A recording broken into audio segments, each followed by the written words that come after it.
You're watching K34QB, Vail, Colorado.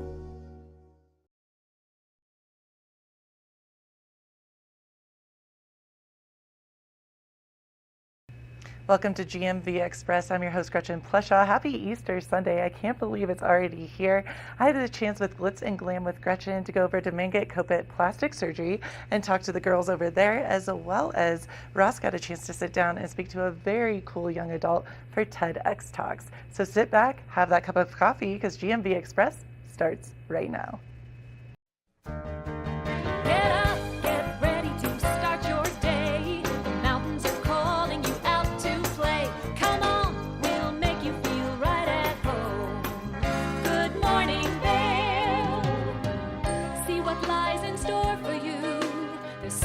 Things to see and do.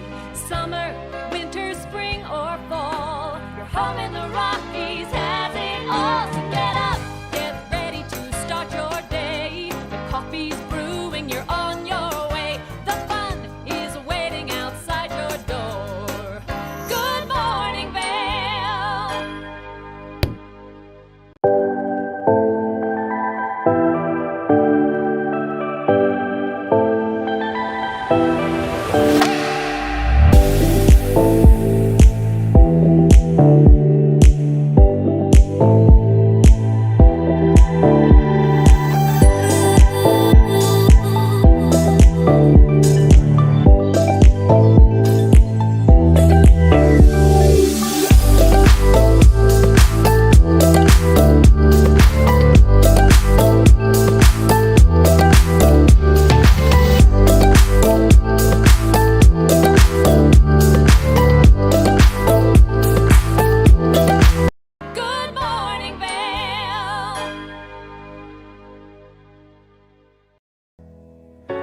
Join us on board the Leadville Railroad Winter Express.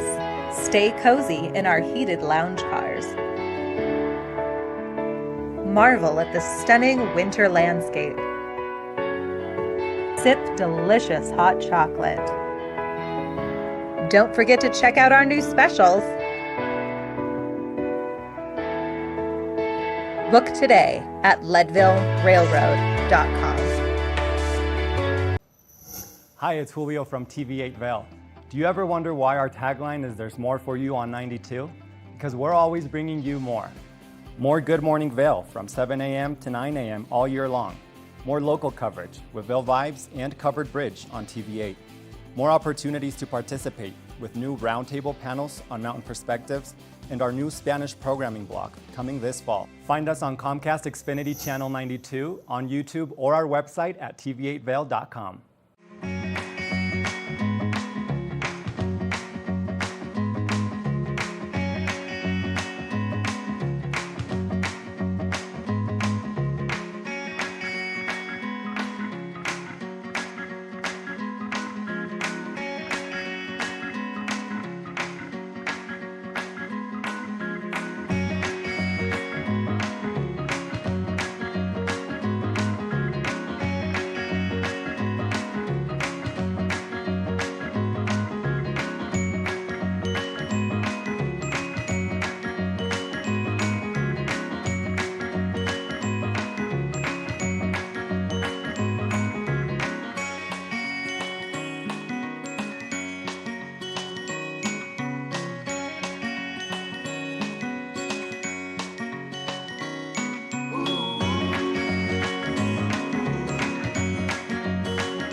For TV8 in Vail, I'm Avisha Scarborough at the Gerald R. Ford Amphitheater. We'll see you next time. Hi, friends. Welcome to a little behind the scenes. I'm Avisha Scarborough, and I'm so excited to be part of the team at TV8 in Vail. I love the outdoor lifestyle here. I love the arts and culture, and I love being part of this community. My show is called Vail Vibes with Avisha, where I tell you about all the amazing activities going on here in Vail and surrounding areas all year round.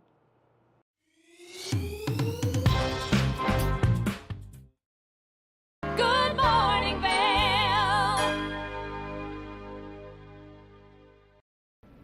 Welcome back to GMV Express. Now, Ross got a chance to sit down and speak to one of the kids presenting for TEDx Youth. Let's take a look. In addition to some amazing women in the Valley, we also have some amazing youth here. And as part of that, TEDx Youth is a great organization that's getting some amazing stories out there and helping local youth tell their stories. Joining us on the couch now, we have Emmett Brown, who's one of those amazing youth from Eagle Valley High School. Thanks for joining us, Emmett. Thank you for having me. Quite a drive up this morning, huh? Yeah. Yeah, totally Some fine. icy roads. Yeah, that's okay. And I understand you're usually the one asking the questions, so this is a little different for you, huh? Yeah. Yeah. Yeah. Awesome. So Emmett is kind of part of TEDx Youth here. We got an event coming up in April, but what's kind of going on with the organization right now? I mean, so we've met maybe every other Sunday, every 2 Sundays. And we'll talk about like our drafts of our talks, and we'll either be on Zoom or sometimes we'll do something fun, like we've gone bowling. I didn't go, but they had a ski day. And then our most recent meeting, we had our parents all go to Kat Haber's house. She's kind of the big organizer of all this. Mm-hmm. And so she had us read our talks to all our parents so no one's shocked.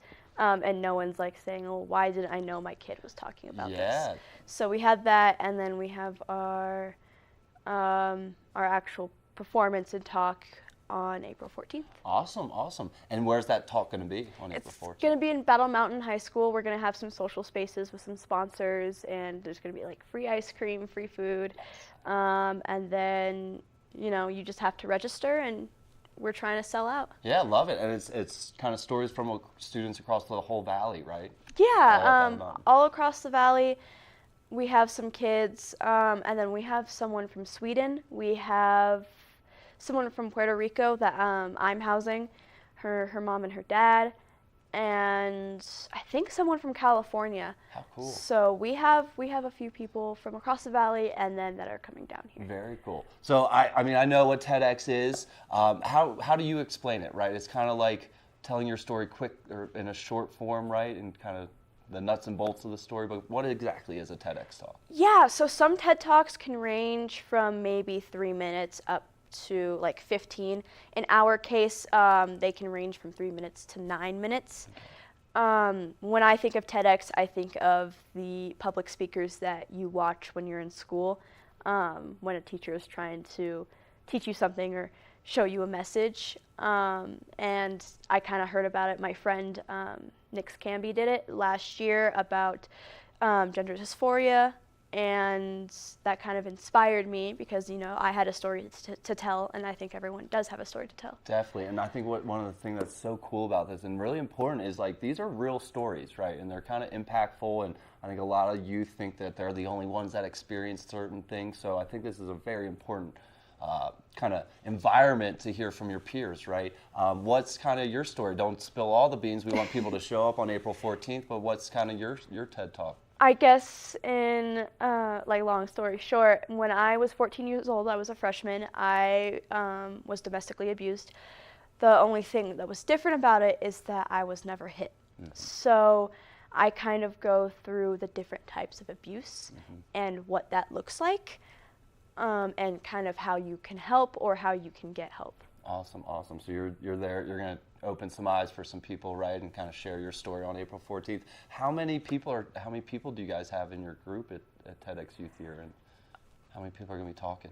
Well, we have some amazing curators, which are the people that, you know, Kyla Romer is getting all the catering. We have Sienna, who is the huge coordinator, and some other amazing people that are just working and coordinating, and I think most of them are from Battle Mountain or Vail Mountain School. I could be wrong. Yeah. And then Within the valley, we have maybe 4 or 5 speakers. We have so many busy kids in the valley that not everyone could do it. And then I think we have like 4 or 5 kids coming down from different countries or states. Amazing, amazing. Do you know some of the other stories that people can maybe expect to hear? Or? Yeah, I think definitely you guys are going to hear from Chase, who is going to do a story on vaccines and why they're important. We have Carly, who's doing a story on why life is so beautiful. And then we have another story about mental health and talking about death and why we should have those conversations at such a young age. Some good talks, right? Some really impactful talks. If people can't make it on April 14th, do you guys record these? Are they able to be watched later on? Or? So hopefully all of our curators and all our team, behind the scenes team, is going to get a live stream going. I don't know if that's going to be through High Five Media. I don't know if that's going to be through Battle Mountains film stuff. But we're definitely going to try to get a live stream. If not, I think most of them are posted on YouTube through TEDx Vail Youth. Yeah. I know they were filming last year. So. Yeah. And are tickets available right now? Tickets are available right now. You can go through TEDx Vail Youth or just TEDx Vail, and you can find these tickets. Yeah, awesome. April 14th, Battle Mountain House. It's going to be a fun one. Have you ever done one before, or is this your first time? This is my first time. How are you super feeling? Excited. I'm super excited. I'm actually wearing the shirt that's part of one of my visuals. Awesome. Which is going to be super cool because I have some actual physical visuals as well as pictures that are going to be behind me. Yeah. Is yours a long one? Is yours pushing the 9 minutes? Or you keep mine is pushing the 9 minutes. That's not, I say long, that's not long at all, right? I mean, it can be. I definitely think that you have to catch the audience's attention, otherwise they're all just going to be napping in the audience. Definitely. I talk a lot. I yap. Yeah, so. There's nothing wrong with that. There's nothing wrong with that. What do you like to study down at Eagle Valley right now? What are you? Well, I'm a journalist. I'm the executive producer of Eagle Valley Student Media, or EVTV, and I mean, I don't know. I play rugby. We're doing theater soon. Nice. A show. So. Yeah. Staying busy. Almost graduating. Yeah. So. Looking on to college yet? Yeah. Awesome. Good for you. Where can people go? So the website's a good one, or is there a social media page to check out, or where can people get more information? Yeah. So TEDx Vail Youth has a social media page, and it's going to have all kinds of bios of the types of speakers, so everyone can meet us before they even get there. I know my cousin's on there from a few years ago. Nice. And they are just kind of, I think there's a link in the bio of where you can kind of go to get those tickets. And there's also, they talk about, what sponsors are going to be there and what else? What sponsors are going to be there and just what food's going to be there. They mentioned that Sunday is catering some ice cream for free. So yeah, you just have to register first and you're all good. And is it a free, or how much are tickets? I believe I'm not sure. It could either be free or it's like $5. Yeah, I was going to say, whatever it is, it's a very cheap, and it all goes to a good cause, right? It goes back into helping you guys do what you're doing, right? So that's kind of awesome. April 14th, TEDx Youth. Emmett, anything else we should have talked about? I don't think so. I think we covered it all. Yeah, so April 14th, check out TEDx Vail Youth at Battle Mountain High School. Get your tickets and get ready for some Sunday ice cream there too. And be sure to enjoy Emmett's her talk as well, or the talk that's coming up. Thanks so much for joining us, Emmett. Awesome. Thank you so much. Have a great rest of your day, and stay tuned for more Good Morning Vail. Good morning, Vail.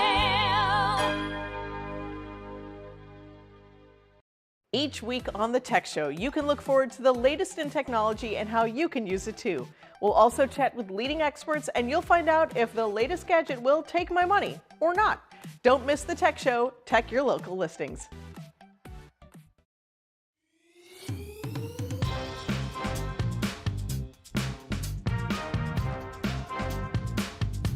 Thank you for watching Good Morning Vail. Have an amazing day. Get on out there, soak up that sunshine. We'll see you tomorrow right here for more Good Morning Vail. Bye, everyone. Hi, I'm Gretchen Pleshaw. You might recognize me from the Glitz and Glam with Gretchen. Maybe you hear my voice on the radio from time to time or see me out at a concert or two. I love concerts. If you see me out, the long mermaid hair, I'm almost 6 foot tall. It's hard to miss. Come and say hi, give me a high five, and make sure to watch me right here on TV8.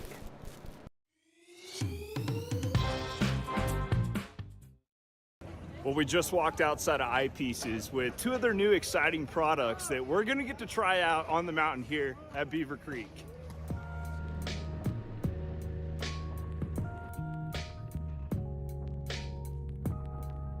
Well, we're back on the chairlift, headed back up to the top of Beaver Creek, and we're gonna focus on the Murak wave cell helmet from Anon. And this one's pretty interesting because one thing I noticed already is it has this cool boa right here in the back that'll allow you to adjust and loosen the helmet around your head.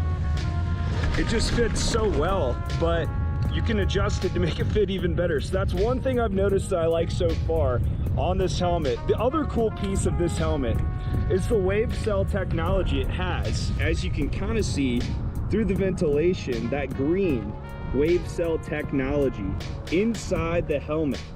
And what it really does is it balances out the impact. So when you hit your head on the snow, it balances out the impact of where you hit your head. The wave cell behaves like a network of hundreds of interconnected shock absorbers connecting to your head and the outer shell of the helmet.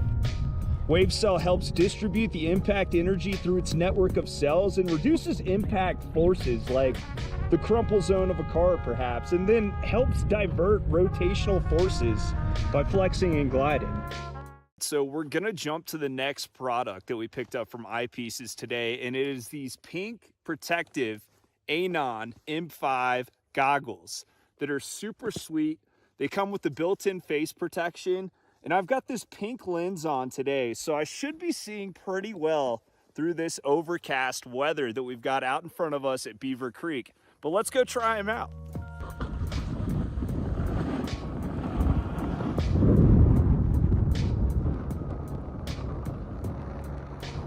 So another cool feature about these M5 goggles from Anon is the built-in face technology like we talked about, but check this out.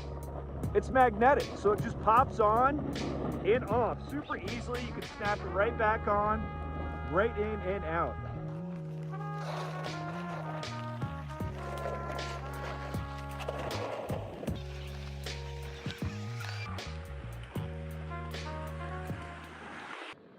All right, so if I had to rate both products right now, I'd give the M5s, you know, a soft 10 out of 10, and I would give the Murak helmet also, you know, probably a 10 out of 10, but that's just me. Make sure to go to Eyepieces and try these unique products out for yourself. Thanks for joining us, and I hope to see you on the mountain. Good morning, Vail. Welcome back to the show. Now living in Vail, we all know that realty is a big deal here in the Valley. Kim got a chance to sit down with Ty Stockton. Let's check it out. Our next guest is no stranger to the couch here, but we've got Ty Stockton of the Stockton Group to talk about 2 incredible properties and kind of the trends that he's seeing here in the market right now. So Ty, how are you? Good morning. I'm doing great. You know, we were talking about before we came on the air, here we are at the end of March. How's everybody holding up? You know, the seasons are spectacular, and yet it's week over week, and we get a brand new group of people every week, and that's what I always like to talk about in real estate is that people come here and literally every day they fall in love with Vail and they decide that they want to be here and experience that, and then that's when they start talking about the home purchase.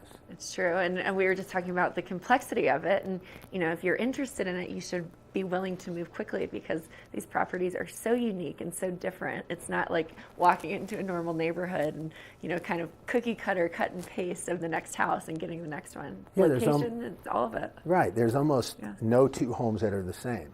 And that's why I wanted to feature these 2, because we have one in Cascade Village, which is a little lesser known in Vail, and then of course Bachelor Gulch on Daybreak Ridge, but they all are. And I like to say to people, if you're thinking about buying real estate, it's an opportunity when you get a shot at some of these homes. And so if you like it, and that opportunity exists, you should pursue it, because I've seen many people disappointed that they left, said they were going to think about it, and then they come back and it's gone, and there's not going to be another one like that. So. And you mentioned it sometimes is years before they are able to find something that even appeals to them after that. So. That's right. I've seen somebody say, "Oh my gosh, it's back on the market after 7 years. I'm not going to miss it this time." But take that leap if you're excited and you're ready to purchase. And these two homes I think are great examples of there is an opportunity for ownership right now, and 1350 Green Hill Court is a craftsman style home, which is very unique for the Vail Valley, but people have loved the style of the home, the finishes, has beautiful outdoor gardens, there's vaulted ceilings, just a place for a family to come together, with 5 bedrooms, 7 bath. You could spread out a little bit. And this is in Cascade Village, which offers you an opportunity to have lift access with the Cascade lift. Your easy shot into Vail Village gives you a little bit more land to spread out. Really special neighborhood. And you can see here from the finishes, this was all tastefully redone by the current owners. Has all of the conveniences that you would expect, a temperature chilled wine cellar, big gorgeous open kitchen. The master bedroom actually has an altitude adjustment system in there, so you can put the relative altitude down to sea level, which is pretty cool. That's such an interesting feature, and it helps you adjust and really make the transition from travel. Yeah. Which is great. And 3-car garage, so which it seems like okay, but in Vail, that's a rarity because of our land scarcity. So you have room for the toys, or the extra car, the bicycles or whatnot, and you have an elevator that goes up to each floor. So it's convenience, and it's just a gorgeous home with a gym, and I just love it. Every time I walk in, it's a breath of fresh air. You can see here the outdoor space. Can't wait for the summer to get out and see all the wildflowers around this house. And it's just nestled into the mountains, so it's cozy, but it's also incredible views. It's stunning. And you could ski into the back of this house. If you're I'd say an intermediate skier or above, you could ski right into your back deck in your home. So pretty cool, Talk about convenience, and you can also walk to both Vail Village and Lions Head, so very easy locations. Yeah, and again, it's that opportunity that you can have. And then we jump over to Bachelor Gulch, and 2150 is one of those homes that exudes a lot of special craftsmanship. We don't have time to talk on the air today about just the effort and energy that went into building this house. They literally had a carpenter that was there for over 2 years, handcrafting, with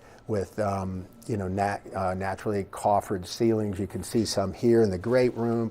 It's spectacular. There's multiple fireplaces inside and out for this home. You have a gorgeous ski room, a nice kitchen. I think you mentioned you saw some of the photos, has this big, beautiful blue island range. There it is, and it just sets off this kitchen. So you can get 3, 4, 5 people in there prepping and cooking. A lot of families, they like to cook together. It's very social.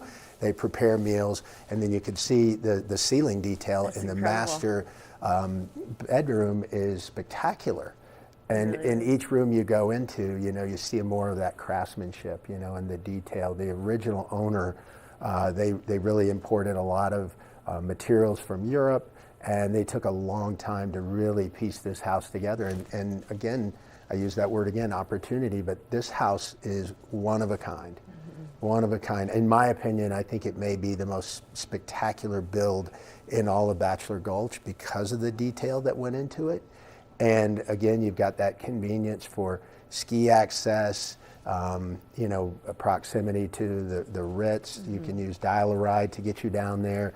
The current owners go, some days, we just ski into the Ritz and we, open up a bottle of wine and we start après, and then we realize, okay, we have to get home. And Dial-A-Ride is right there to conveniently take you home, or of course you could ski back to your house too. And that's what's special. It has one unique feature is has a rooftop deck. So You can sunbathe out there in the summer, or it's west facing, so you can catch the sunrise there and take in all these vista views of Castle Peak down valley. You saw some of the exterior shots of this home. It is very unique. A little less of a log motif, which is a lot about Bachelor Gulch, and this has just really beautiful stone and wood and a water feature, and it really translates nicely between winter usage and summer usage. It really does. So that's a mouthful, but it is, but I can't honestly. stop talking about these houses. They're beautiful. I was digging around on the website for this house, and I couldn't get over some of the features. It's got outdoor gas fireplaces, and then the fireplace between the kitchen and the dining area. It's you can see through it. The two-sided fireplace. It's incredible. It's beautiful. Yeah. And enough bedrooms too. For a little bit bigger family. We have people that maybe 3 generations, and so they need more rooms, a bunk room for kids, which this house has, but 7 bedrooms and 10 baths in there. So it is a multi-generational family, and it's not going to be on the market very long. So. The details in it are absolutely stunning, and it just exudes opulence and luxury. So I would say get on it if you're interested. Yeah, so 2 great homes, right? If somebody says, I want to be in Vail, the Cascade Village home on Green Hill Court is a great option. If you want to be in Bachelor Gulch and you like all the convenience of that, we have that as well. And of course, we have other homes too that are available that, great inventory and great options right now. So we're excited to meet with people here the last couple weeks of the ski season and enjoy showing them around these spectacular custom homes. It's true, and if they don't want to take time out of their ski vacation, immersive theater, they can get in there and they can see it just like we did, but in a much bigger capacity. Oh my God, that's another whole discussion we got to have. But our immersion theater is changing the way people think about real estate. They come in and do an entire tour in 30 minutes and get a short list, and we go see houses, and they go, that was so easy. Exactly. Oh, and I had a glass of wine or champagne, and we try to make it nice. We're all about white glove service for people. We really want them to enjoy their time here. We want them to save time when they're looking for homes. So it's a pleasure to be on the air today. I would say that's exactly why you are the leader in real estate here in the Valley and beyond. So thank you for all that you do to support and to bring people here to the Valley. We appreciate it, Ty. It's my pleasure. Always. Happy to be here. Well, great locations. You can get onto the Stockton Group website if you want to see all of the properties plus these 2 as well, and lots of detail. Great. Yeah, go look around and be curious and see a lot of great homes, and we're here to help. Well, Ty, great to have you here. Always good to see you, and we'll see you next time. You got it. Thank you. Absolutely. Now we're coming on the close of our show. It's been quite a fun one. We'll be back with the wrap right after this. Good morning, Vail.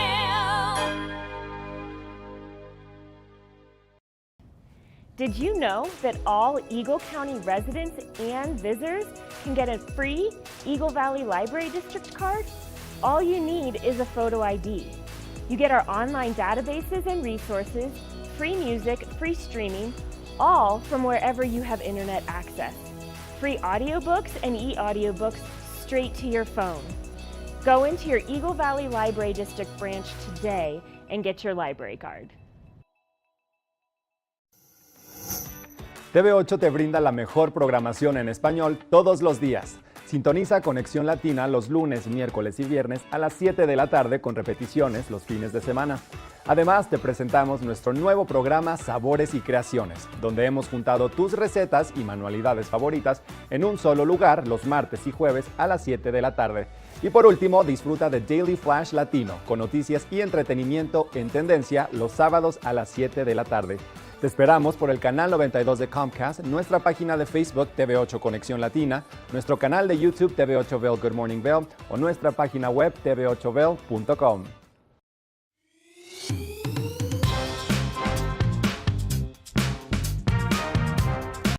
Well, Archer and I are going to get headed on further down the trail, but I hope you'll catch up with us a little bit later. Hi, I'm Ben Roof, and I'm one of the new hosts here at TV8.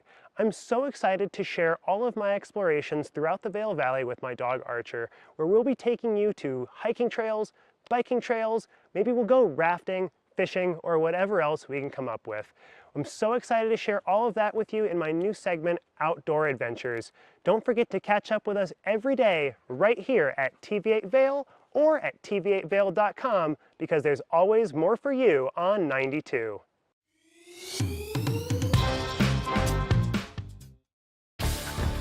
Learn the latest in science each week and how it relates to everyday life.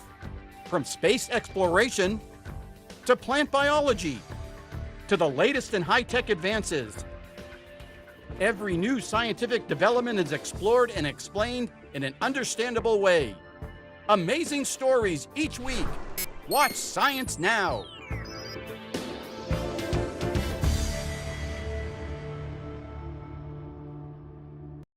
Do you have an interesting hobby or skill you'd like to share for Vail Valley? We want to hear from you. We're looking for people to share their musical, artistic, culinary, woodworking, athletic, or technical talents on Good Morning Vail. If you'd like to share your talents with the community, email Danielle at tva8vail.com. Join the community conversation. There's more for you on 92. Join us on board the Leadville Railroad Winter Express. Stay cozy in our heated lounge cars. Marvel at the stunning winter landscape. Sip delicious hot chocolate. Don't forget to check out our new specials. Book today at leadvillerailroad.com. Good morning, Vail.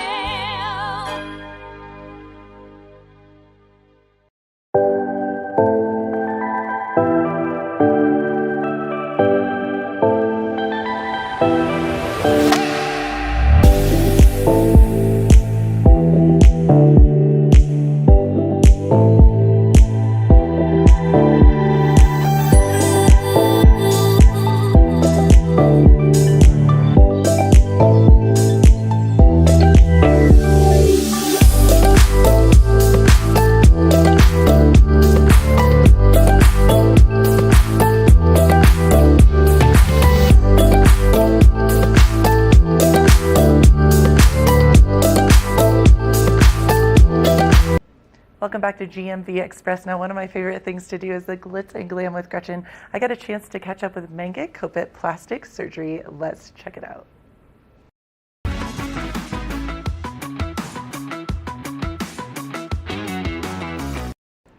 Welcome to the Glitz and Glam with Gretchen. I'm your host, Gretchen Pleshaw. I'm here at Mengit Kopit Plastic Surgery with two amazing human beings and dear friends of mine. What are your names and what do you do? Hey guys, I'm Liz. I'm the PA injector here at Mengit Kopit Plastic Surgery and Skincare, so I do all of the injections. And I'm Mari, licensed esthetician, so I do a lot of the skincare, lasers, facials. I got you. Well, I love this space so much, and obviously it's somewhere that I feel safe space and coming to, and I have seen both of you many times. I won't even, and I'm very open about this because my skin has gone from dull to bright and shiny and beautiful because of these two gorgeous women next to me. Let's start with you, Liz. Kind of give me a rundown of what it is you do, because I know you do all the things, and maybe tell us your favorite procedure and why. Yeah, so basically kind of the bread and butter of what I do is injectable. So really anything with a needle, I'm your girl. Mostly things like neuromodulators. So Botox is kind of the common name everybody knows.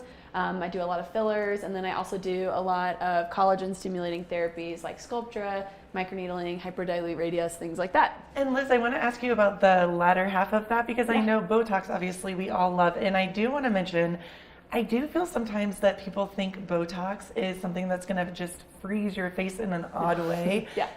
Liz has done some Botox on me, and I have people asking me all the time, but you have movement. You obviously, when I talk a lot with facial expressions, and I want you, real quick to touch base and then talk more about the other stuff. But I want to say about Botox that it is something that you make look natural, and I wanted to know if you could touch base on that a little bit. Yeah, absolutely. So I think everybody kind of has a different preference towards movement and how they like their face, but most people, especially here in Colorado, like to be kind of more on the natural side, and I definitely have kind of a preference towards that as well. So definitely we can cater to that, as far as the movement you want or don't want, we can make it look very, very natural, which I think is the best way to do any sort of injections anyways. I think you look, better if you look more natural and have a little bit more movement. So. And I do want to say Liz is really good at this. I have to give you a shout out because I remember I asked you, can I do this? Can I do this? And you were so honest with me. And it's not about honestly the money. It's about looking good, because you want a product of a human being to leave here looking beautiful and saying, come to Liz and Mangett Kopit. Yeah, absolutely. And I just think, whatever we can do to make you feel more comfortable in your own skin is kind of what I want to do for you and to for make everybody. You feel like your best version. Exactly. Of yourself. Yeah. No, and Liz, the second half of that, what you were saying, I know a lot of people don't, like myself, I'm not well versed in this. Can you give us a little bit of a rundown? Yeah. So collagen stimulating therapies is kind of a broad umbrella term for anything that's going to help you, regenerate your body's own collagen. So Mari does a lot on that as well. There's different things as far as lasers and skincare, but also injectables that you can do. Okay. So kind of my favorite approach is doing a little bit of everything. So a little bit of, preventative Botox, a little bit of collagen stimulating therapies like Sculptra, Hyperdilute Radius. Those are just different brands of things, that we can inject underneath the skin to help you make your own collagen. A little bit of skincare, and then supplement with a little bit of filler as needed. And collagen, because when you get older, it starts to get less and less. So that's okay. Yep, exactly. Awesome. Yep. So as we age, we lose our collagen. It gives your skin kind of that dull look, versus that Not youthful. fair. I know, right? Not fair. Yeah. It contributes to sagging, that dull, tired skin. So if we can just recreate your collagen and get that youthful glow, that youthful snapback, that'll just help you kind of look glowy overall. I love that. Yeah. Thank you so much. Yeah. Now, to you, Mari, you're awesome, and you have done a lot on my face as well.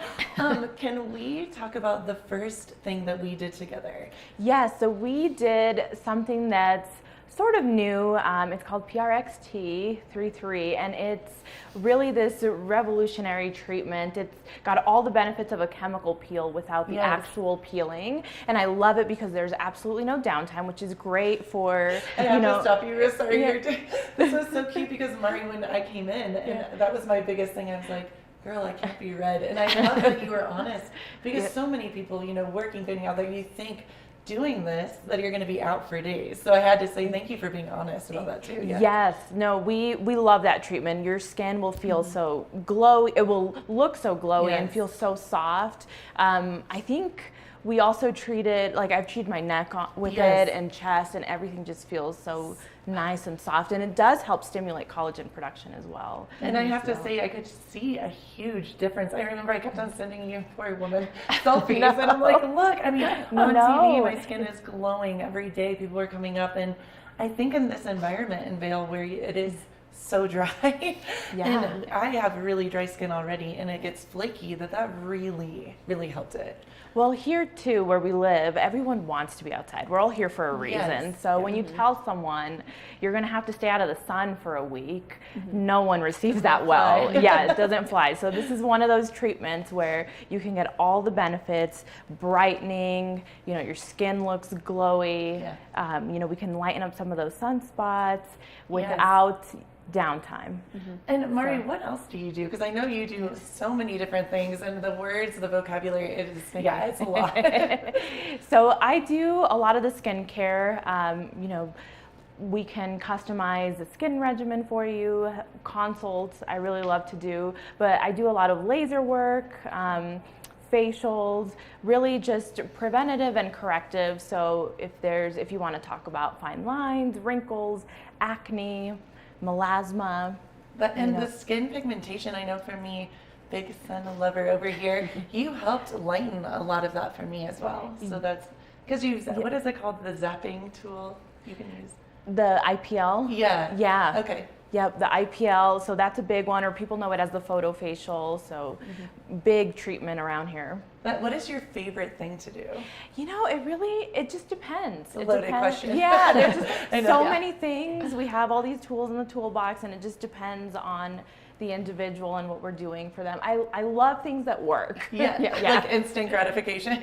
Well, and sometimes it's not instant, but we know that we're going to see something down the road. That's so neat. So, girls, ladies, how long have you been here? Because you're both pretty new to the Valley, right? Yeah. So I actually moved up from Denver last summer. Awesome. And was super excited to come up to the mountains, and this job opportunity presented itself, and loved doing injections and everything what I did in Denver, Yeah. but it wasn't the mountains, so super excited to be up here and be in Vail. That's so awesome. Yeah. So you're a newbie to Vail, which is great. Yeah. And what about you, Mari? Well, I grew up in Leadville. I still live in Leadville, but I'm new to the practice. I started here in August. It's awesome. Yeah. Well, and I think it's so neat, and not to call you guys out, but youthful, good energy. You guys have kind of or put a finger on all the new upcoming things. Yeah. So it's neat because I know the three of us will text each other Instagram, but like you guys are very abreast of all the new things that are happening, and that's something that in this valley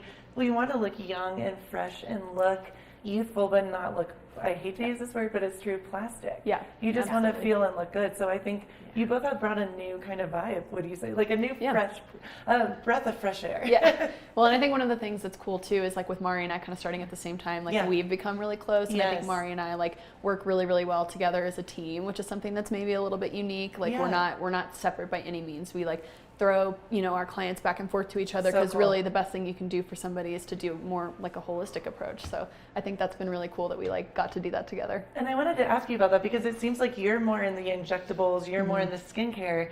So that's really cool. Have you spoken well, obviously you both have seen me.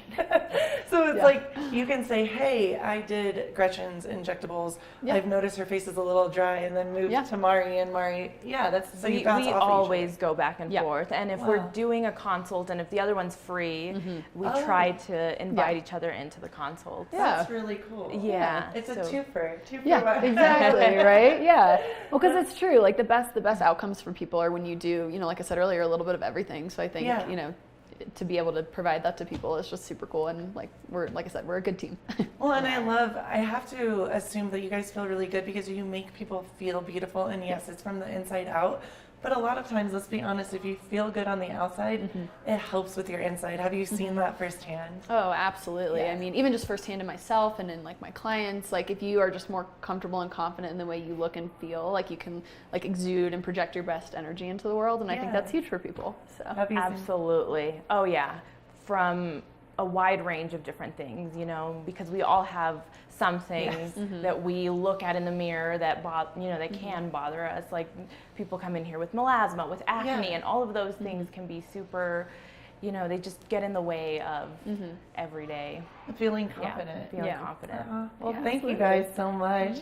How can people find out more about Mingott Kopit plastic surgery? And both of you, do you guys, what is the easiest way? Do we go on the website, Instagram? What do you guys like to do? No, good question. I mean, we definitely have a practice Instagram that you can follow. We also have a practice website. Obviously, you can kind of read more about all our services on there. And then Mari and I each have our own Instagram, so you can find me at Injector Liz Stone. I love it. You can find me at, my handle is The Skin Wiz, but it's SKN for skin. And also, please feel free to book a consult. You can always just come in here and we can go over just different services that might be good for you. And I should say we are located, well, you guys, I'm part of this tribe now. Stay with us. Located in Avon, and you guys are right above Agave, or next door. Really cool. Thank you guys. Well, thank you both for being so awesome and helping me feel beautiful from the inside out. And we will catch you next time for the more of the glitz and glam with Gretchen.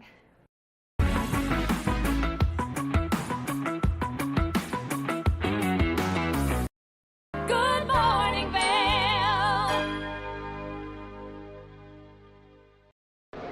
It's the fastest half hour in television. Toyota's Race Week takes you inside the high-speed world of NASCAR. Go behind the scenes for a look into the high adrenaline world of motorsports and hear from your favorite drivers as they discuss the drive to a championship. If you love NASCAR, you won't want to miss Toyota's Race Week.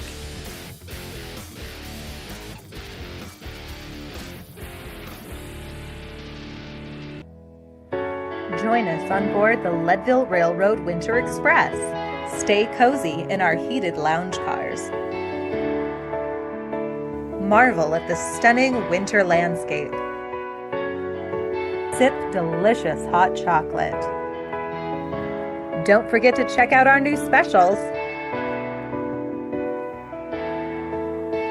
Book today at leadvillerailroad.com. When you're in Vail, you're in vacation mode, and you need a flexible home tour experience that fits into your schedule. We transformed how you view and buy homes in the Vail Valley. With immersive, cutting-edge technology, you can explore properties 10 times faster. In our lounge, we guide you through this digital world on a 16-foot screen where you can imagine your next home in comparison to your favorite recreational spots. Say goodbye to multi-day home tours and hello to a quick stop between your other plans. That's the power of the immersion theater. I'm Amy Goodman, host of Democracy Now! Our independent news hour offers diverse perspectives and unique opinions, often unheard in the mainstream media, live as the news unfolds.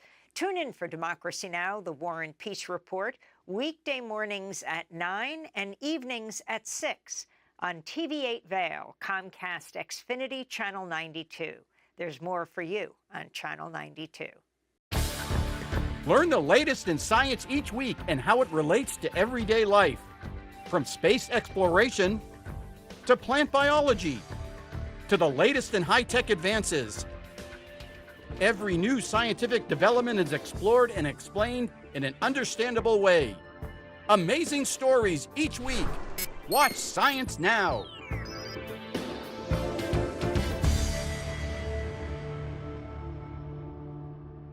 Coming up this season on Ready, Set, Renovate, real homeowners tackle really big renos. Welcome to the ugliest house in the neighborhood.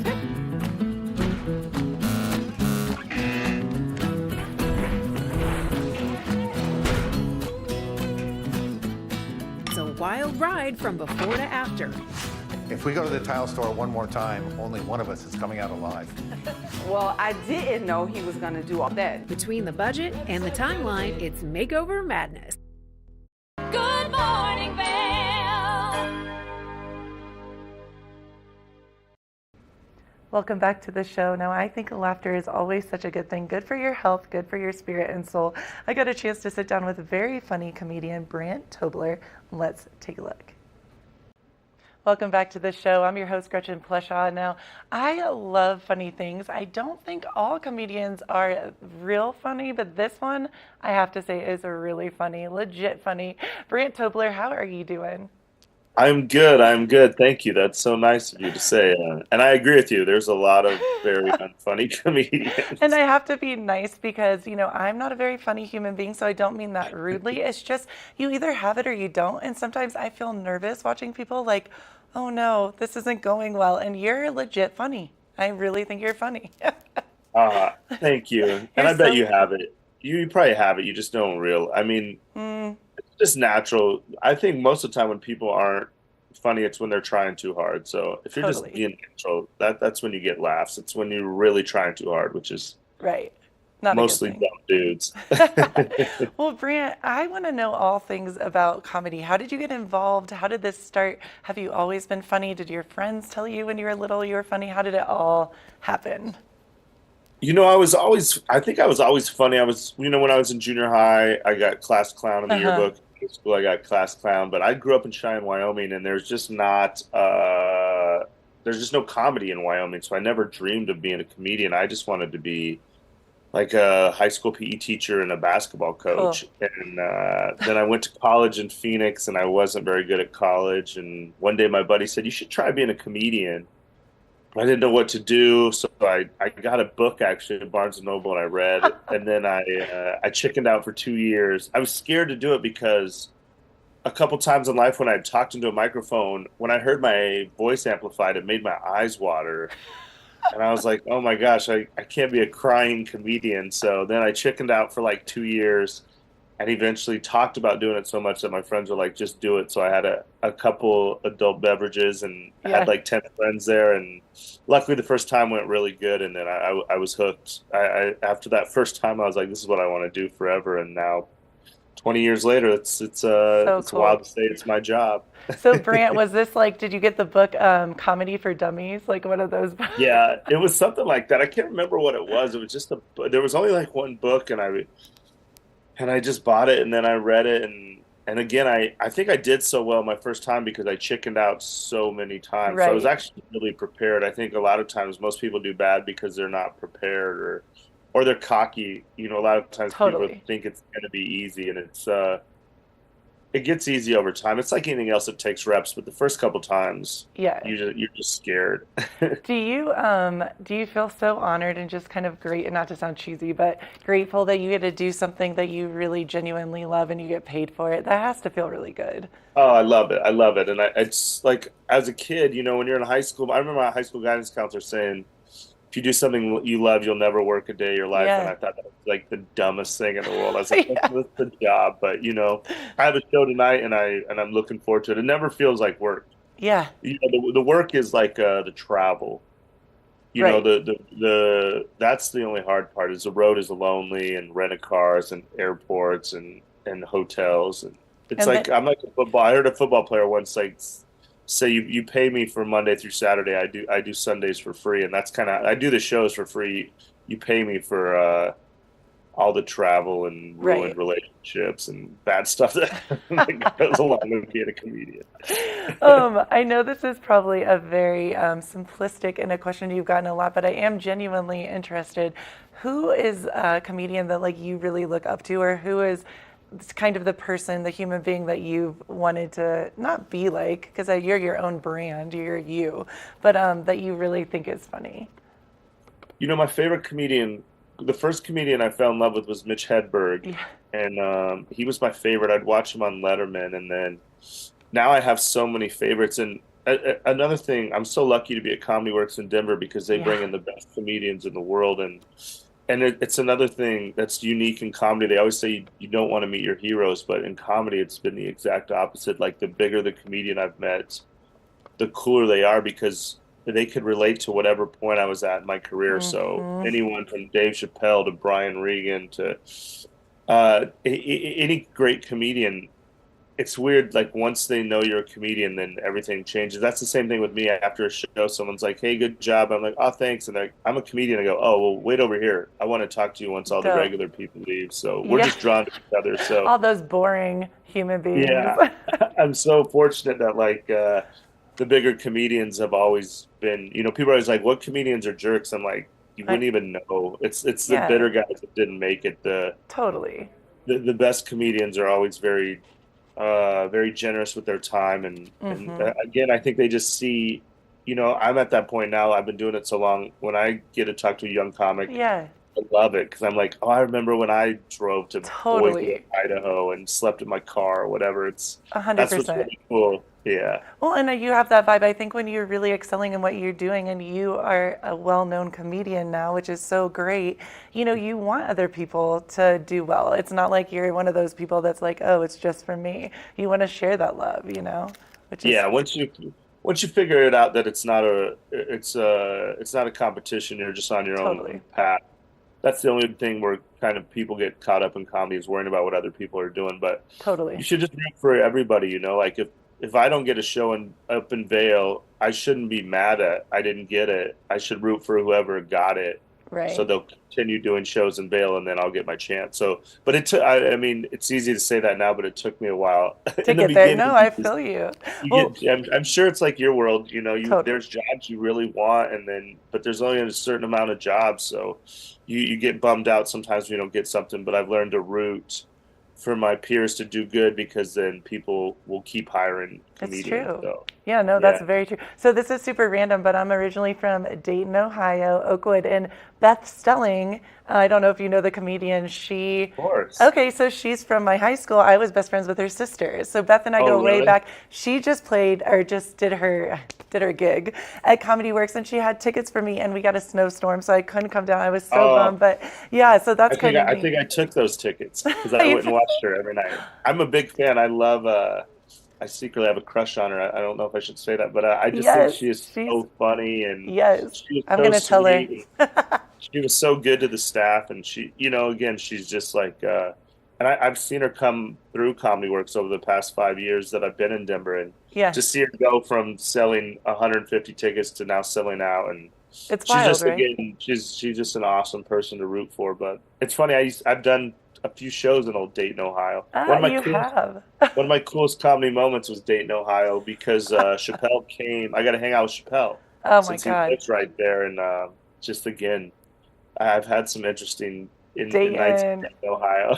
I tell people I'm from Dayton, Ohio, and they're like, "Excuse me, Daytona, Florida," and I'm like, "Dayton, Ohio." That's where I love Dayton, Ohio. And we don't have time, but my favorite bar is in Dayton, Ohio. I've probably been there. Let's be honest. Yeah, I'm sure you have.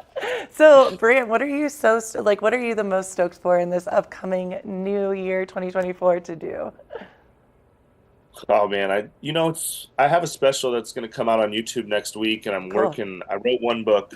I'm very bad at promotion, but I wrote a book that I'm very no way. proud of. I'll buy it. Yes. I'm working on a second book that I hope to have out by the end of the year. So you just keep going. It's a weird world of, I could put out a clip that could change my life. Totally. It could change my life in either way tomorrow. I could put out something and get canceled, or I could put out something, but I don't know.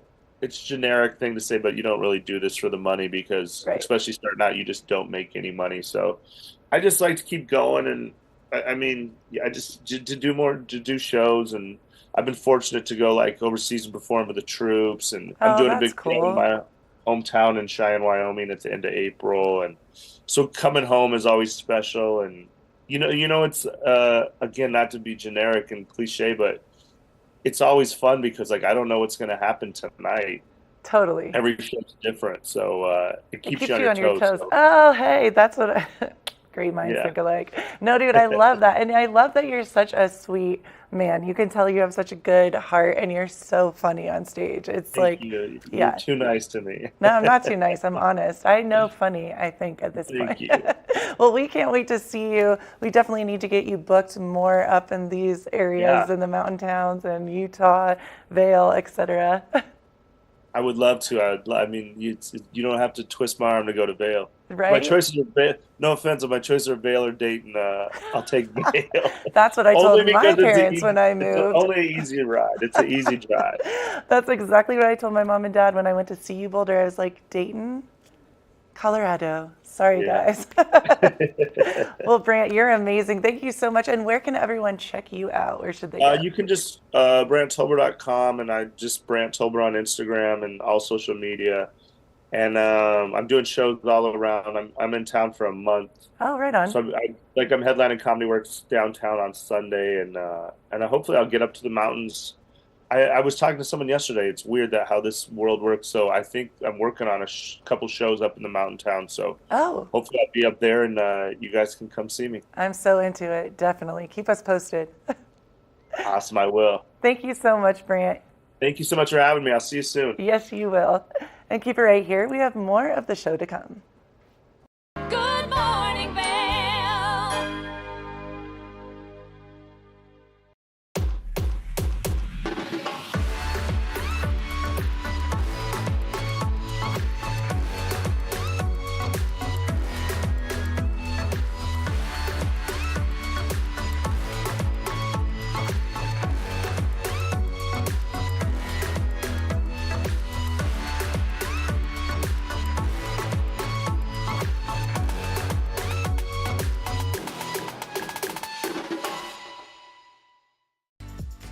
Eyepieces of Vail has been a fixture in the Vail community for over 30 years. From designer frames and sunglasses to high-performance sports frames, prescription goggles, and in-demand accessories like helmets, goggle lenses, and foldable reading glasses, our inventory raises the optical bar. Visit one of our 7 locations today and see why generations of loyal customers return time after time for our unmatched service and inventory. Eyepieces, the art of vision. Did you know that all Eagle County residents and visitors can get a free Eagle Valley Library District card? All you need is a photo ID. You get our online databases and resources, free music, free streaming, all from wherever you have internet access. Free audiobooks and e-audiobooks straight to your phone. Go into your Eagle Valley Library District branch today and get your library card. TV8 te brinda la mejor programación en español todos los días. Sintoniza Conexión Latina los lunes, miércoles y viernes a las 7 de la tarde con repeticiones los fines de semana. Además, te presentamos nuestro nuevo programa Sabores y Creaciones, donde hemos juntado tus recetas y manualidades favoritas en un solo lugar los martes y jueves a las 7 de la tarde. Y por último, disfruta de Daily Flash Latino, con noticias y entretenimiento en tendencia los sábados a las 7 de la tarde. Te esperamos por el canal 92 de Comcast, nuestra página de Facebook TV8 Conexión Latina, nuestro canal de YouTube TV8 Vail Good Morning Vail o nuestra página web tv8vail.com. Hi, it's Max at TV8 Vail. We want to invite you all to the Wacky Winter Reading Program. It's open to all ages. All you have to do is read 10 books or 1,000 pages.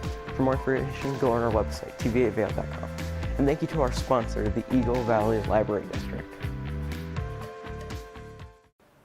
Hi there, I just wanted to take a moment and introduce myself. My name is Avisha Scarborough, and I'm the host of Vail Vibes, a show about all the amazing stuff going on here in Vail and surrounding areas I'm going to tell you all about so you don't miss a thing. And I just want to say that I love being part of this community, and it's an amazing place to be.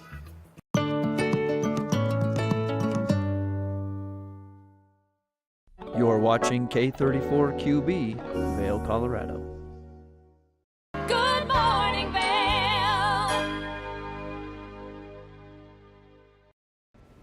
Welcome back to the show. Now I got a chance to sit down with Jessica Van Dusen. She is an amazing makeup artist here in the Valley. Let's check it out. Good morning, Vail.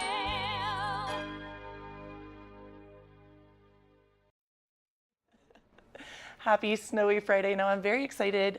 A dear friend of mine and an amazing human being, Jessica Van Dusen, here on the couch with me today, looking beautiful and springy. She is an amazing makeup artist, and her eyeshadow and the pinks in your palette are just popping all the peas. Thank you. How are Yes. you doing, Jess? I'm good. I'm good. It's so good to be back. I know. I'm so happy that you're here, and you've taught us so much already. I remember we did the like snow to going out vibe with the little eyeliner, and you really made my eyes pop. And today, funny story, serendipitous, it is dumping snow. Yep. But we're talking about spring and all the spring colors for makeup. I know. Well, that's spring in the mountains, right? It is. Snow. Sunshine, snow snow, and we wet never and know. cold. I know. Yes. It's true. I didn't even like when I put on this dress this morning, I'm like, I know it's snowing, it's fine. It's springtime, I can do it. Well, it's spring in the studio. Yeah, exactly. It's spring in here. So Jessica, we were talking a little bit off the couch, and you were saying that so often makeup artists tend to think like blue eyes this color, brown eyes this color, but you were saying a true artist does not stick to that. No, and I say to my clients a lot that there are no rules, merely suggestions. I love that. In makeup. It should be fun, it should be playful, it should be creative, and we were talking about it because you mentioned the pinks that I'm wearing. Yeah, I love. Which is a big hot trend for spring. Yes. Blush colors, pink, real soft, kind of getting away from the harsh contouring trends, and more soft, dewy makeup is kind of making I'm so an into appearance. that. I know, me too. The boho chic kind of Yes, like. just glowing from within Yes. is kind of the trend that we're finding ourselves in. And a lot of people feel like pink should really be for brown hair, brown-eyed. Interesting. And I love putting berry and plums and pinks on people with blue eyes because it really makes their eyes pop. We have to talk about this. Sorry to interrupt you, but when Jessica has done my makeup, and I never have felt more beautiful, and I've had many people do my makeup, and truly, you are an artist, to say the least. Thank you. But I remember you were so cute. I'm like, girl, no, I don't do berry. And you're like, let's just try it. If you don't like it, take it off. And it's one of my favorite. I still have the lipstick in my purse. Yeah, I would say it washes off. Yes. It's not permanent. Don't be afraid. You know, if you don't like it, we can take it off and we can go back to what you're used to. Well, and Jessica, why is it with blue eyes, especially because we both have blue eyes, that berry really does bring out that kind of beautiful tone of your skin, your eyes, the pop? I think it's the coolness, being in the cool tone family of color. Okay. You know, when I was studying makeup years and years and years ago, a lot of it was very monochromatic. So if you had blue eyes, you should wear grays and silvers. And if you had green eyes, you should wear golds and greens. And but really kind of mixing those colors or even using an accent of that color. Okay. Like I would never put green on your eyes, but using like an evergreen or even like a seafoam green as like a liner or accent can be really fun. And the whole point is just to play. I love that you said that. I was just about to say, I think sometimes people think of makeup as being serious, and it's meant to show, it's poetry in motion. It's meant to show your spirit, your soul. Have fun with it. Yeah, Don't always, it's an expression exactly. of yourself. Yes. And if you're subdued and you just want minimal, then that's your expression. And 100%. if you're over the top, then that's your expression. And I go in and out. Me too. You know, some days I just don't wear any makeup and I'm just like, I just don't. And then the next day I've got my lashes on. Yes. And my bright lip and, you know. I love that. Well, and I think that's so beautiful too in these mountain towns. Like when we're skiing or snowboarding or on the mountain, whatever, like if you want to wear a chapstick and you're good to go, SPF, of course, always. You told me Yes. that too. I Yes. had to like plug that PSA for today. But also, you know, if you want to go with a berry lip gloss, no one cares. Do you and have Exactly. fun with it. I mean, I've literally rocked hot pink lipstick on a spring ski day just for fun. And I've had like men and women come up to me and be like, yeah, dude, love it. Like, it's just, you're supposed to have fun with life. So have fun with makeup. Yeah, and color. Yes, and color. I Yeah. love that you said that. Yeah. So trending for spring, light pinks, berries. What else are so we blush tones, like chrome and metallic is really popular. Beyonce's been wearing a lot of that lately, a lot of like whites and silvers and chrome color. I love her. You're speaking my language. Yes, yes, which is also really fun to play with. Yeah. But just that dewiness glowing from within and softness. Okay. Ironically, actually, thin brows are coming back in. Which is so funny because I have such bold brows. Yes, and I'm not for that. The 90s brow needs to stay in the 90s. 100%. I don't think we need to go back, but maybe that's a trend that'll come and go real quick. But I love that the look is more soft. Agreed. Which I think appeals to a lot more people. That harsh kind of Instagram look of the last maybe 5 years or so.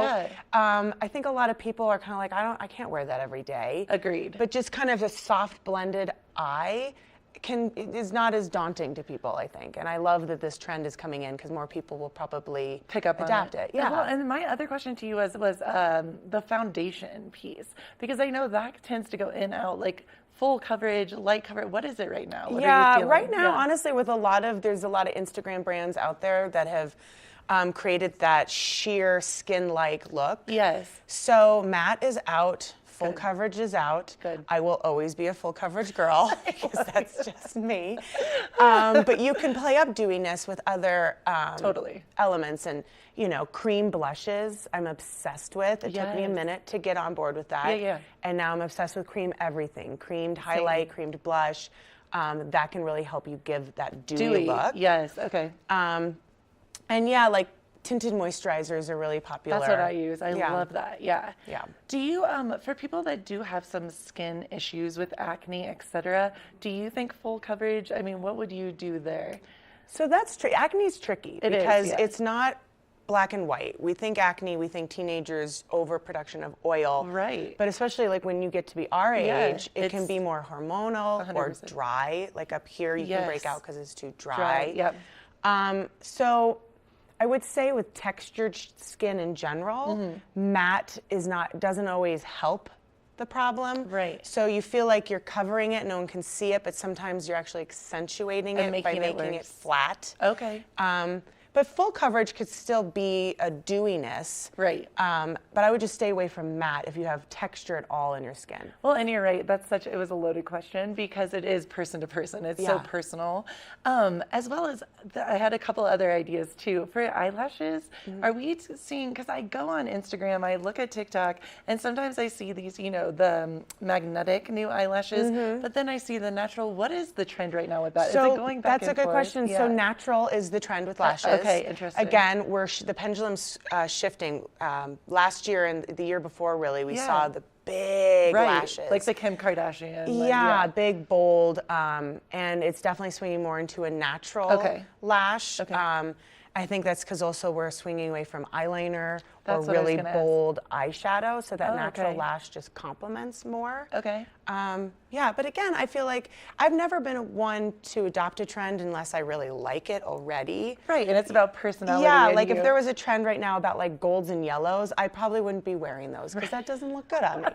So, No. you know, don't feel obligated to buy into a trend just Right. because if you like the lashes that you wear and you've been wearing, then wear those lashes. I was just smiling at you, and I know you picked up makeup on this because I'm like, I have to be up at 5 a.m. and I do this in the morning and I love it, but I am not getting rid of these lashes because they make me look alert and awake. So I'm like, I feel you. Right? Like, it is about you and what feels good, but I do love that you can take these trends and kind of blend them to your personality. Yeah, you can definitely pick and choose. And I think it is important to know what works for you. 100%. I think that's something too that young girls, they get to play a little more because they're trying to figure it out. Yeah. But as you get older, you know what colors look good on you and what don't. And you know what kind of a style or haircut is going to work for you and it's not. Right. And so you know which trends to buy into and which ones to stay away from. I love that. Now, Jessica, I feel like you are the guru, all things beauty and makeup, and I love it.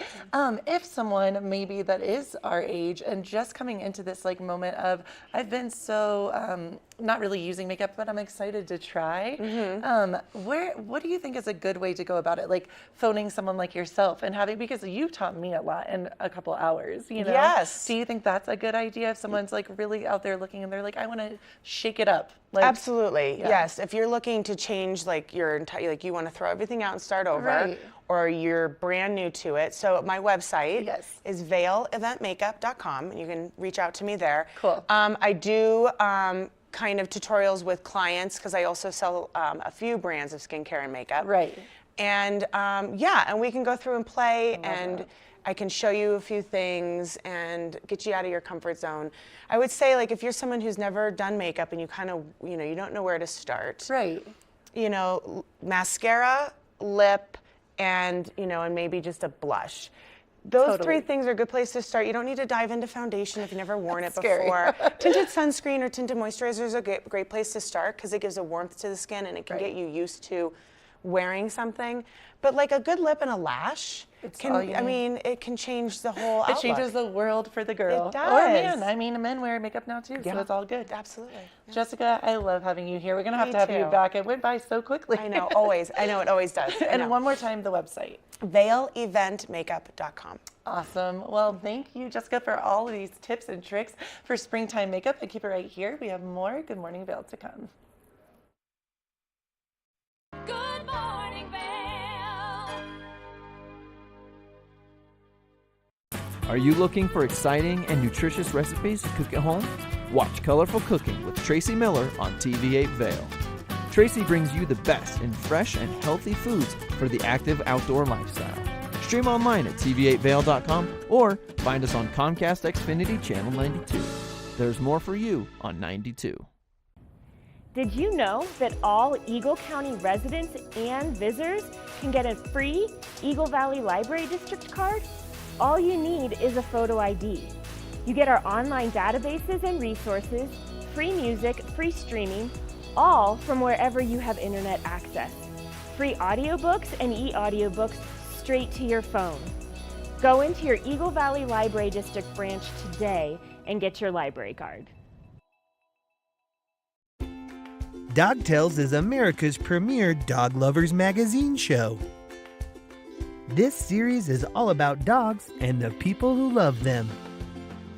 Featuring dogs of all sizes, shapes, and breeds, keeping you up to date with all the latest news from the dog world.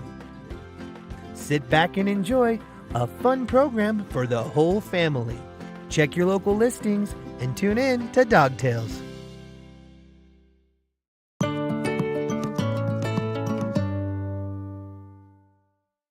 Good morning, Vail.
Thank you for spending your Easter Sunday, the beginning of it, with us here at GMV Express. We had so much fun talking to Ty Stockton, all things realty. Oh my goodness, I want all the homes. I wish I could have them all. As well as we got to sit down and talk to an awesome human being, a young adult doing the TEDx. I hope you have a great Sunday, Easter Sunday. Get on out there, enjoy that snow. Keep it here for more GMV Express. Good morning, Vail. See what lies in store for you. There's so many things to see and do. Summer, winter, spring, or fall. Your home in the Rockies has it all. So get up, get ready to start your day. The coffee's brewing, you're on your way. The fun is waiting outside your door. Good morning, Vail. Are you looking for exciting and nutritious recipes to cook at home? Watch Colorful Cooking with Tracy Miller on TV8 Vail. Tracy brings you the best in fresh and healthy foods for the active outdoor lifestyle. Stream online at tv8vail.com or find us on Comcast Xfinity Channel 92. There's more for you on 92.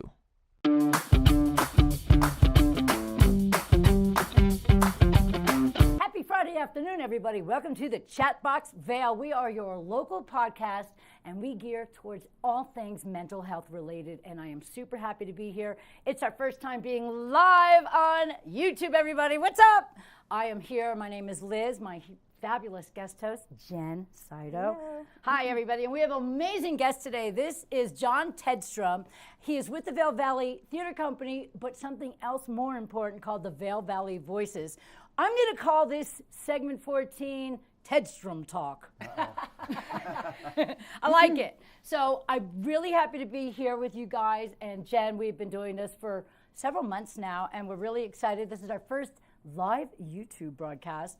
We have moved on over to the TV8 studios, and we couldn't be happier thanks to Danielle Turner, who is giving us this wonderful set and just all the good stuff, because we weren't that professional before this. So I really feels great to be here, and I'm super happy to have you here. And Jen, how was your week? It was excellent. Yeah? Yeah. You had a good week? Good week, also recovering, but I think fully recovered now, so. Oh, that's great, that's great. Well, I was sick all week, so that's why I look like this. We had a rehearsal for something super special that we have coming up. This is something that I think is so important for so many people. It's kind of like a storytelling experience that you are throwing down. It's through the theater company, but it's called Vail Valley Voices. Yes. And I want you to give everybody an idea as to what to expect with this and why you are doing it. Okay, great. All right, and it's on April 6th at Route 6. April 6th at Route 6 at 7:30.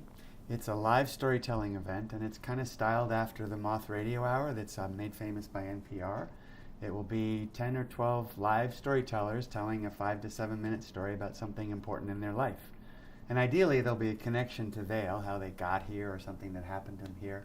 Lots of big emotional turning points, big important moments in their lives, funny things as well as emotional and kind of intense. I know, I've heard a few of the stories, and I have to say, I was going to do an emotional, intense one, and then I was like, no, I'm not ready. I'm not ready to throw it out there yet, so I picked a funny story to tell that happened in our family that changed everybody's lives.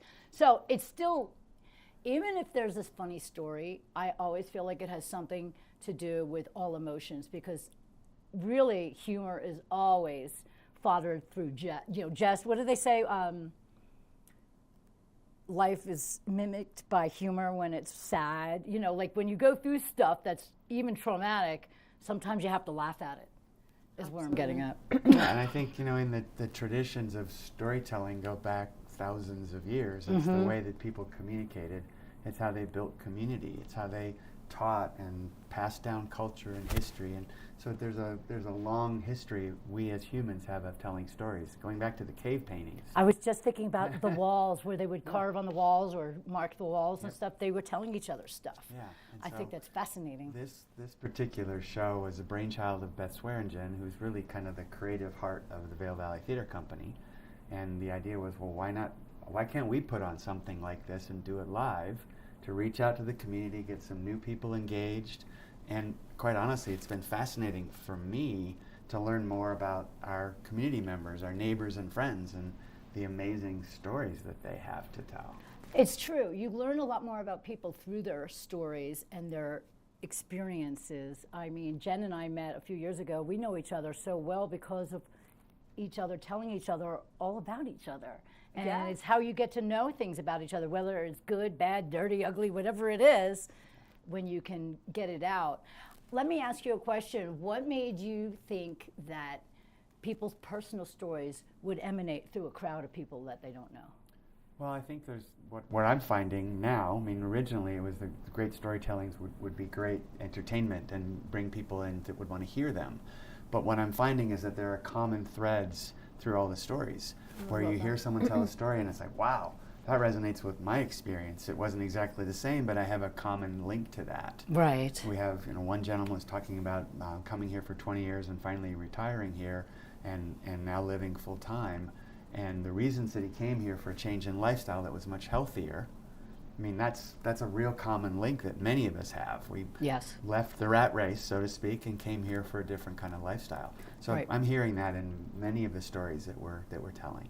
And that's wonderful. And also, the only thing that I have learned about being here, because I too am that person, you can change your lifestyle and you can move. But if you don't work on the things that were dark before you got here, they're just going to follow you here. So there's still a way to get here and change your lifestyle, but you still have to work on yourself and all the things that you were going through, no matter where it was you lived, whether you lived in Boston or the sticks and you came here. If you had stuff that you needed to reason with within your own self, you still have to do that. Yeah. Can't bring it with you. Two things. I've heard from many people, I don't have any stories. Well, in fact, next time you're sitting down with somebody having a cup of coffee, you're telling stories and you're sharing stories about yourself, which can be very emotionally freeing because you're bringing forward things that you may not have talked about a lot.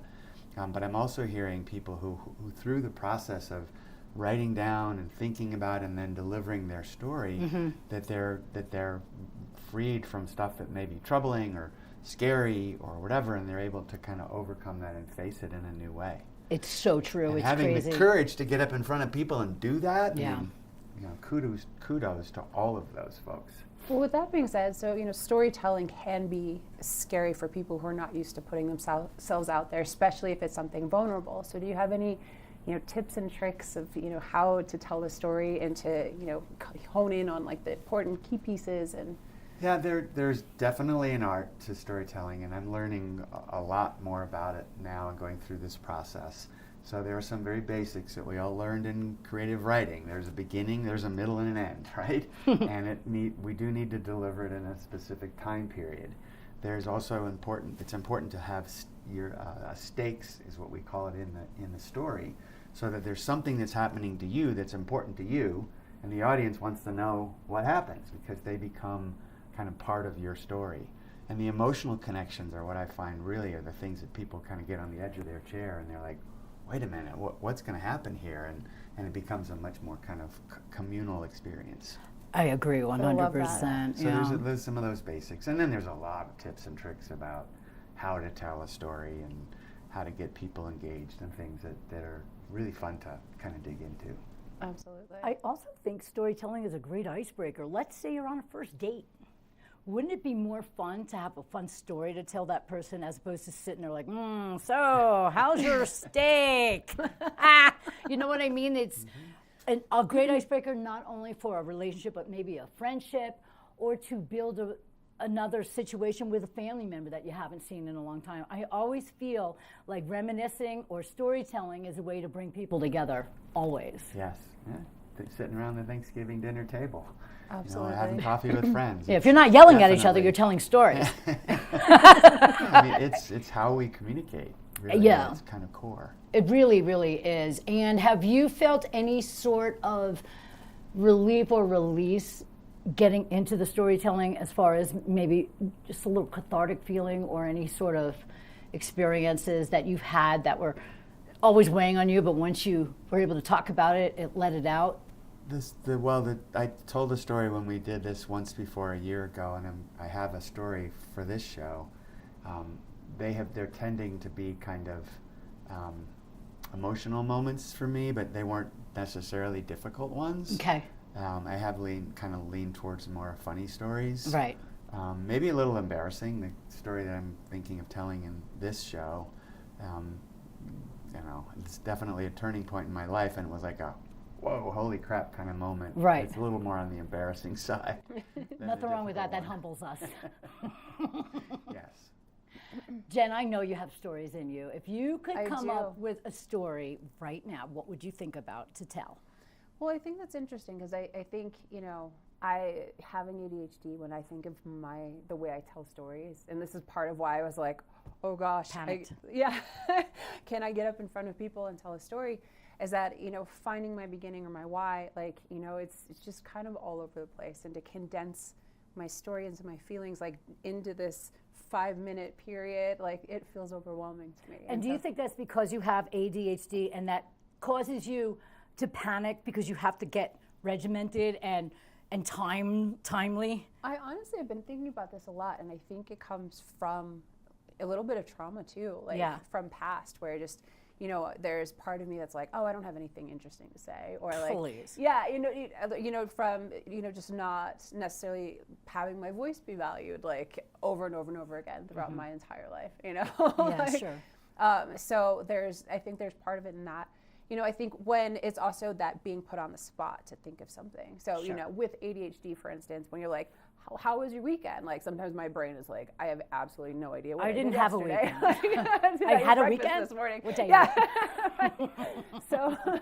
So yeah, so sometimes, like, being put on the spot to, you know, tell a story, like, it can be difficult, you know, in that moment. Right. And then I think it comes off like, oh wait, this is what I did. And then it comes off like, oh, like, you don't know what you know. Right. It And then you realize takes that away, you have it in you. You just it's in me. have Yeah. to formulate it and take time. But in sometimes the way it's delivered, you know, I think it takes away the validity or the, you know, seriousness of people, like, thinking that, like, oh, like, she doesn't know what she's talking about, or that kind of thing. Well, that's also And then- something that you have to have security within your own self, because if you take charge of your story, it's your story. Yeah, Nobody can say you don't know what you're talking about.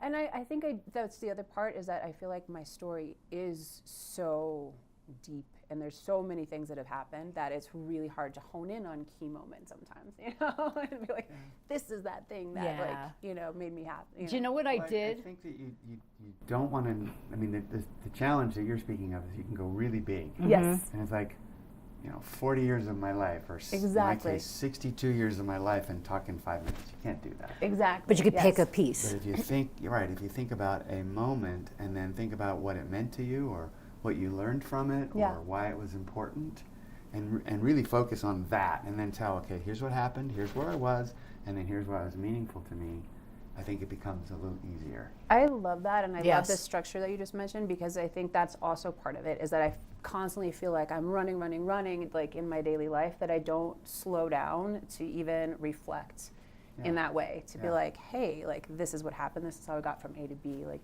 And so therefore, I think, you know, we've talked about journaling before to tell stories. Yes. Like, I think that's a huge key thing. But well, journaling something is I'm telling not- your story. You're It is writing it telling your down. story. Absolutely. You know? Yeah, You know? I mean, you know what I did when I decided to do this? Now, I've done stand-up, so I can get on stage in front of a bunch of people and be an idiot. But storytelling is a different scenario. It's different for everybody. I've never done this either. And I kept thinking about the Golden Girls with the Sophia. Picture it. Sicily, 1942.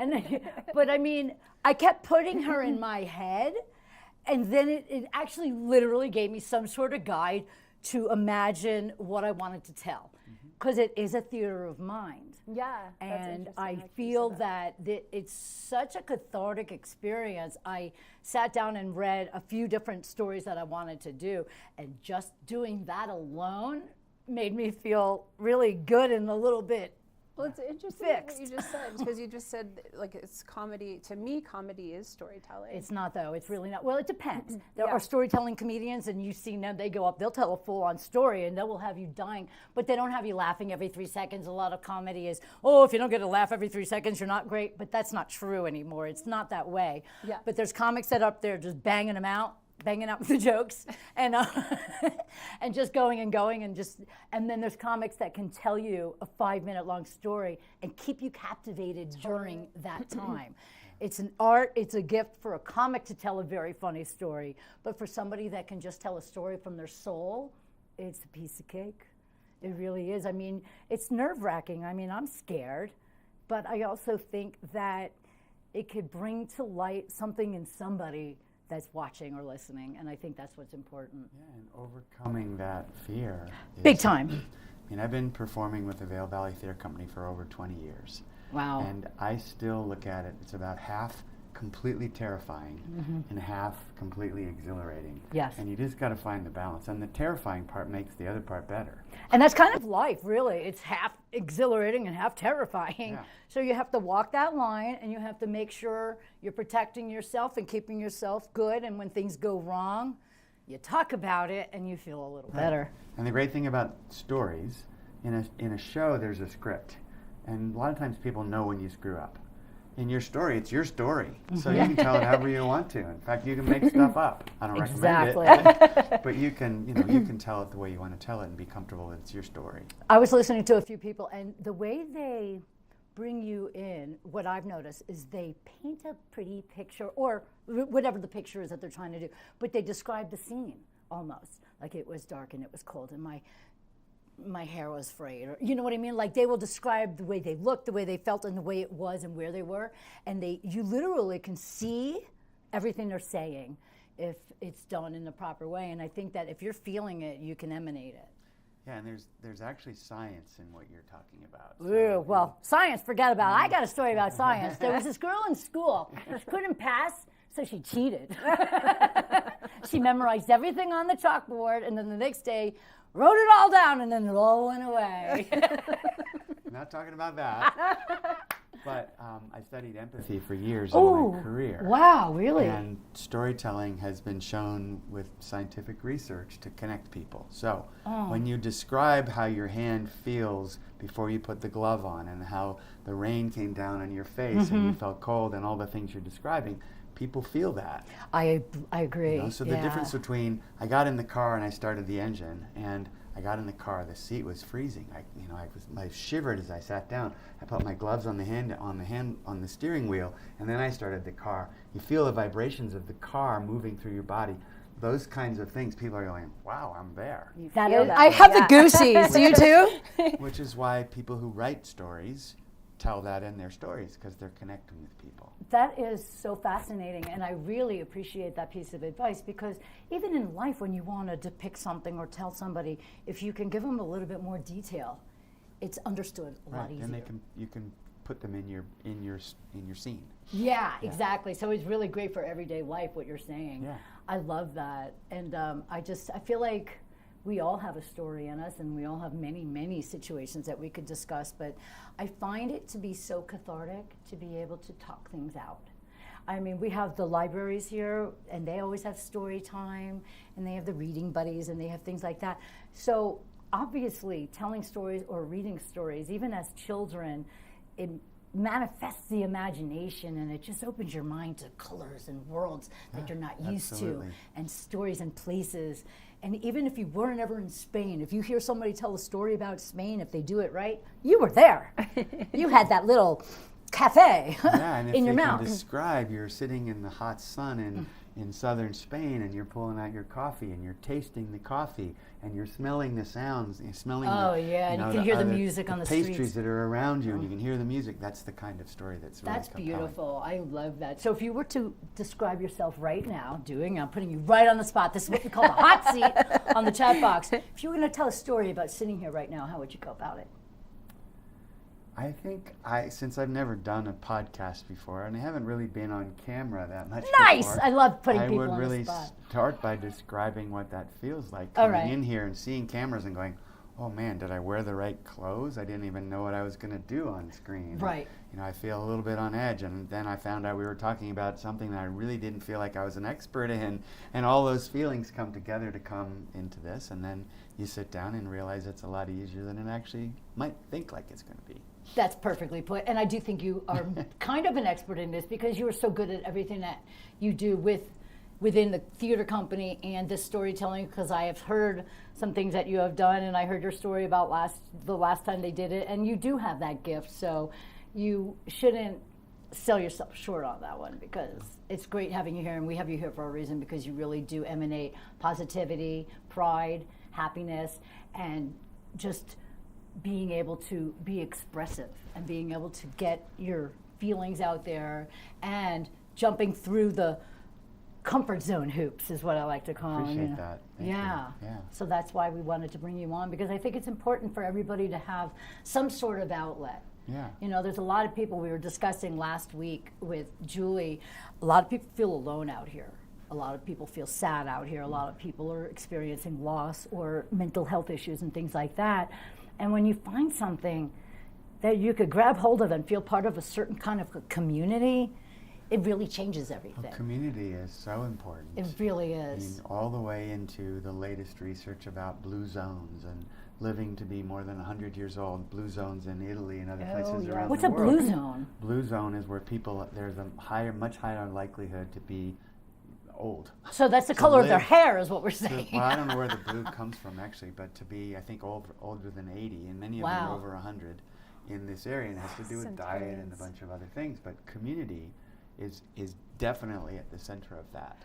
I think when people thrive off each other and experience through things with each other, I do think it keeps you alive and happy and fulfilled. Don't you? Oh, absolutely. Yeah, I read a story yesterday about a bunch of people in Alta who are over 80 who are still all skiing together. Are they, wow, and they really? ski, I don't know, a few times a week. That's not the naked skiing you were talking it's about. not Okay. a That would have whole been different exciting. thing. I would have gone for that.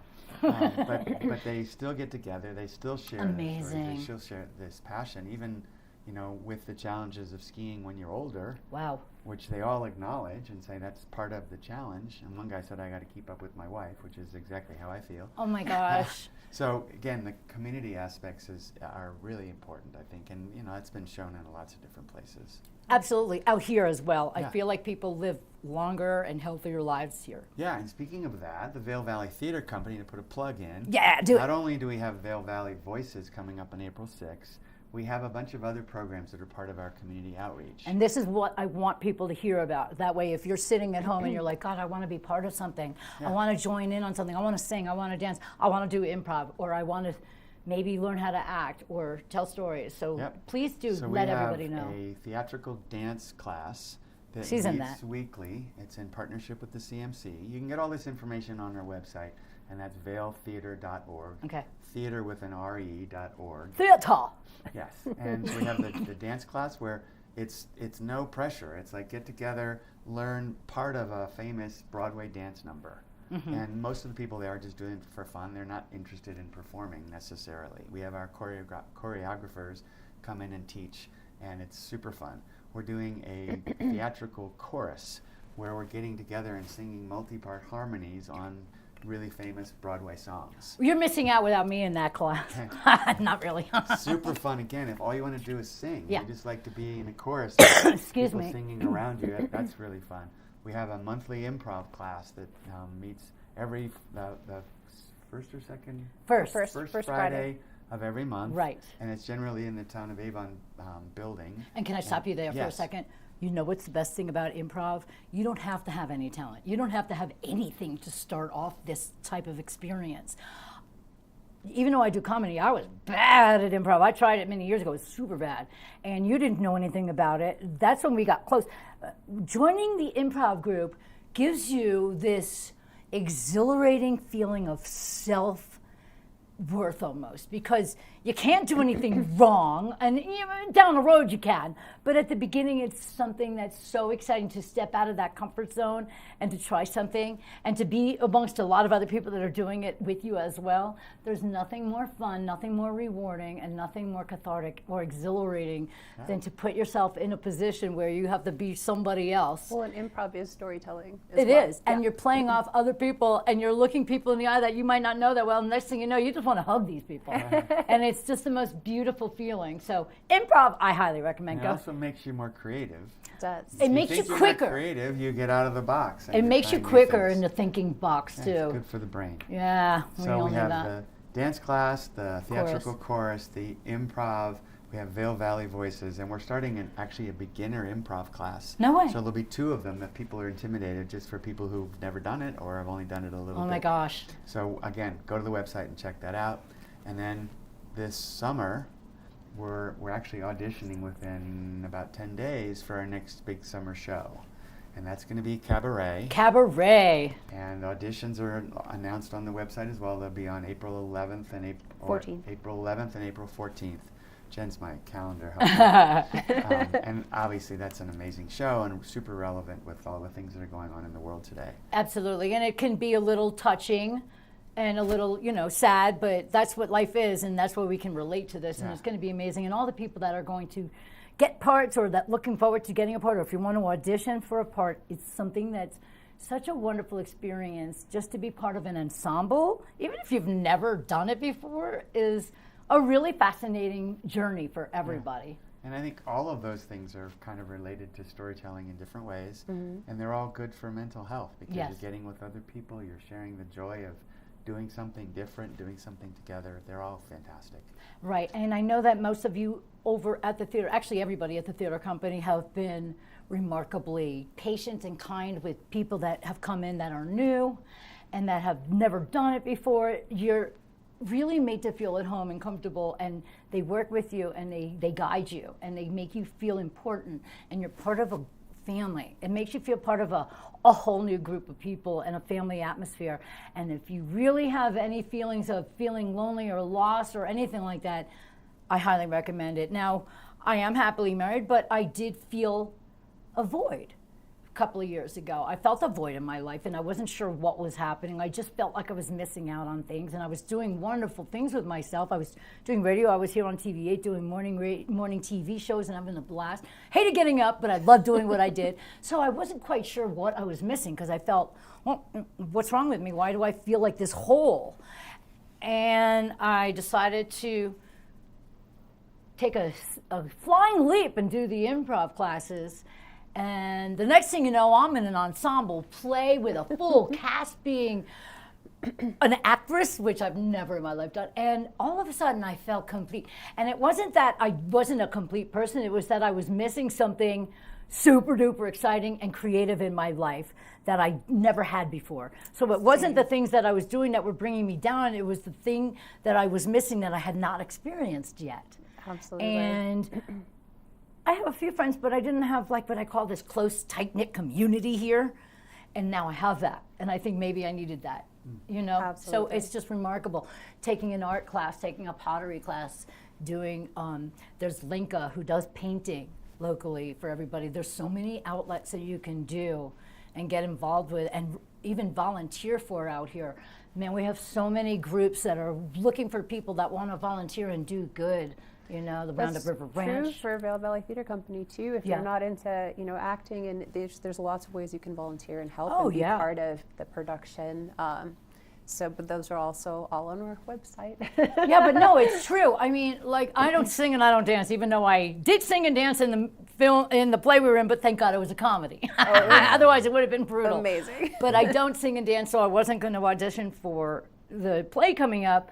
But I want to be part of the immersive experience for when people come in. I want to be dressed up. I want to say, come on in, darlings, or whatever I'm going to be doing. And sitting people down and getting them ready and excited for the show. It's still part of the program. Absolutely. It's still part of being a part of a community and just embracing people. And I can't say enough about the love and the light that comes through being part of something so exciting.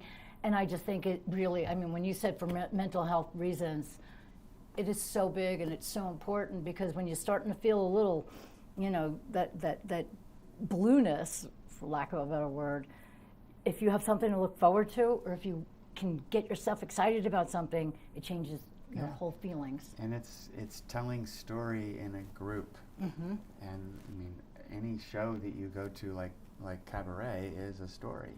Yes. And we as actors are delivering the story in a way to engage the audience. So Right. it's all kind of connected to that.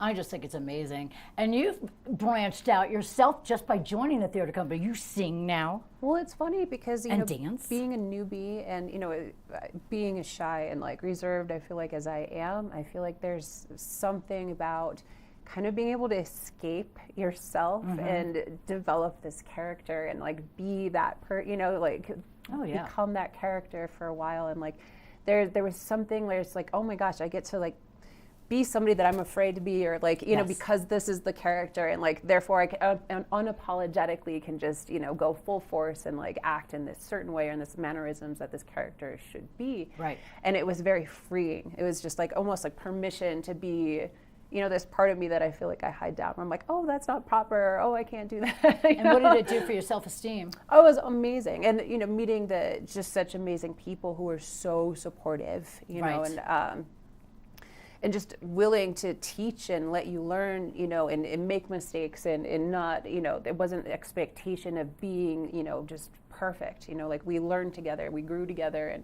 you know, everybody was just so helpful in that process. And so I do feel like I gained a family, and there within, like, I think comes the confidence, because you just, you know, you feel so supported by this community. And if you don't mind, before you went on this journey, how are you feeling before you joined forces with a whole new group of community? I think I was like you, where I was, you know, we just mentioned, where, you know, I felt there was like a void, there was something, I was working just crazy, and that was my focus. That was like where my self-worth was, where it was just like, oh, my job, you know, getting everything done, like getting promoted, like that kind of thing. That's where I was focused, because I was trying to make money, you know. Woo! It's just important. We have to do it. You know? But this allowed me to really kind of find myself, and the part of myself that I want to be and want to develop. I think because you have to make money to live and support children and not this and this and that, like, you know, all of the arts and the creative piece kind of slip to the wayside, you know, sometimes. Like, that's the last thing you focus on, because that feels like, oh, secondary. I don't have time, or I'm not getting compensated for this financially, so like, can I do this? Can I even make room for this in my world, you know? But spiritually, you're being compensated more than anything. Exactly. Yeah. Exactly, and that's what I learned. And I had no idea. Right. Like, you were stuck in a bubble. Oh, yeah. Yeah. Well, and I started volunteering as well. I started as a backstage assistant, and like that's just meeting all these people with open arms who had never met me before, you know, just so open and welcoming, and they were having so much fun. I was like, I want to do this. And now look at you. You're on the board of the VVTC, so that's a beautiful thing. And do you feel the same way, that it helps just bring a lot of light to your world? Just being involved with community people? Sure, and my story is a little bit different, because when we moved, well, my theater experience goes way back to high school, and then I didn't do anything. Okay. And we moved here, and I had 3 children, and I had a job that I was traveling literally every week for 20 years, and very rarely had a week off. So it was more a matter of, can I add something like this to my life and manage all of that, because it was something that I cared deeply about. My daughter actually asked me when she was 8 if I would do a show with her. Aww. And we did Peter Pan together, and I got to be Captain Hook. That's awesome. And it was amazing. And that brought back all the love for it, right? It did, and I've been doing now two or more shows a year for 20 plus years. That's amazing. And if I can do it with that schedule, now I don't have that schedule anymore, but at the time I would figure out how to make rehearsals, and I would be rehearsing lines on my airplane flights, and you know, all of that stuff. And people, you know, actually my colleagues would take videos of me practicing my lines and doing things when I'm sitting in an airplane across the hall, the aisle from them. But it's good that you still brought that into your world, even though you had the chaos of the job and the family and everything else, the traveling, you still managed to keep that part of you, which I feel is so important, because it gives you that little glimmer and that little bit of exciting feeling that you have, that life isn't all about just the trudgery. Right. You know? I had a fantastic family who let me do it, basically. Yeah, you had a good wife. That's all I can say. I still have the same one. Yay! That's amazing. Going away every weekend, I'd be like, I'm so bored. There were lots of pros and cons. But yeah. She's my first wife. But and last. Yeah, so I think what I found is that doing these kinds of things, whether it's storytelling or singing or performing, it actually made my other parts of my life better. Mm-hmm. That's and amazing. So being in the field I was in, where I was presenting a lot and I was in front of people a lot, the ability to get out of any kind of situation and think on your feet was super helpful. Absolutely. And I think that works for a lot of people. Like Oh, yeah, if without you're a able doubt. to do that and you're able to sell an idea or sell a character or sell a song, then you can sell whatever Life you're insurance. selling, right? it all works together. I agree. I think it would help anybody in their business world life or their personal life, just challenging yourself in any other special way other than what you're used to. Well, I think like you and I both felt this where like we felt like we caught a bug, whereas like after the first one we're like, what do we do next? Yeah, like, we were literally, we didn't know what to do with ourselves when it was over with. Exactly. We both got the blues. Yeah. Because we were like, what do we do if we don't go to rehearsal every day? And now the play's over with, and there's definitely it's a real thing to have a little bit of post-production, post-show blues. sadness. It's weird because you get so close with everybody, but the cool part about it is you're not saying goodbye to anybody. You're just going to move on to the next adventure with everybody, or just change things around and go on to the next, journey of your own. And I'm not saying that you have to be an actor or a singer or a dancer to find that contentment in your world. You can go do some art, go paint. I'm gonna start taking clay making classes. I'm nervous because I'm gonna make a big blob, but it's gonna be my blob. And I'm gonna be proud of my blob. But what I'm saying is that just doing anything, even just sitting at home and starting to journal is huge. Writing out things, you wouldn't believe how cathartic that is. And you're telling yourself a story. You don't have to share it with anybody. It's not always about telling anybody a story. It's about immersing yourself in your own situation and expressing yourself. Mm-hmm. Yeah, I mean, I think I have stories for almost everything, but the example there is that my father and his wife moved into a retirement community in Denver. And at first, he didn't like it. And he was actually making lists of all the things that he didn't like and wanted to share the list. And I sat down with him and said, well, why don't you make a list where every day you just write down one thing that you like about this place. And it completely turned it around, where within a month or few weeks, he was coming to us with his list of reasons that he liked it. So I think you can do that with almost anything. Absolutely. And I the agree. Power of writing something down. And there's actually a word, a Latin word, I'm forgetting it, but what writing it down means, it kind of makes it real. I agree. And takes it out of the ether and puts it down on a piece of paper and makes it something that's meaningful. So journaling and just even capturing the way you feel about where you are is huge. Yeah. I mean, that's a big jump for them, and their independence is a little different now and all the other stuff. So, but for you to give him that small little guideline, it turned the whole thing around. It's amazing. For sure. You know what I mean? Yeah. And I think that the more that he continues doing that, the more he'll embrace it. And how about your mom? Is she okay with the whole thing? This is my dad's wife. Now, my mom passed okay, away. got you. And I think she kind of went along for the ride. And they realized all the advantages of being in a place like that compared to and they're together. Out on their own, yeah. I mean, that's big, you know, because I think about people that lose their partner. I mean, I think about, losing my husband, and what am I going to do with myself? You know what I mean? So there's like dichotomy of being excited about having a long-lasting relationship, and then what happens at the end? You know what I mean? So like I worry about that all the time, and I shouldn't, but that's one of my fears. It's one of my fears of what would life be like without my second half, because I got so used to having that person with me, and they take such good care of me, and I know I do the same for them.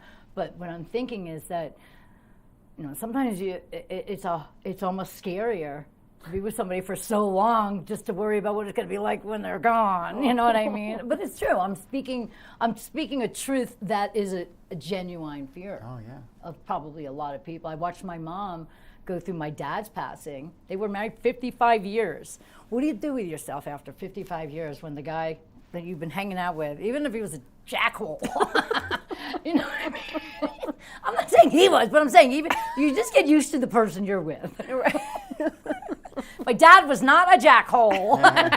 For the record. He was a good guy. He was embarrassing a little bit, but still, that's another story for another time. That's what dads do. Yeah, he's part of my story I'm going to tell. But, I mean, there's just so many things that we have in our world that give us uncomfortable feelings or something that we need an escape from. And that's why I feel like storytelling is something that's so huge. You don't have to be a narrator. You don't have to be a book writer. You don't even have to be an author or anything like that. You could be anybody, anywhere, anytime to think up or tell a story. Yeah. And I just think it makes us all feel like we're all part of the same orb, because we all have our stories, yet we all can relate. And that's important too. That is important. You know? Yeah, and all those little moments that are that become stories or are your stories, they're really what makes you who you are.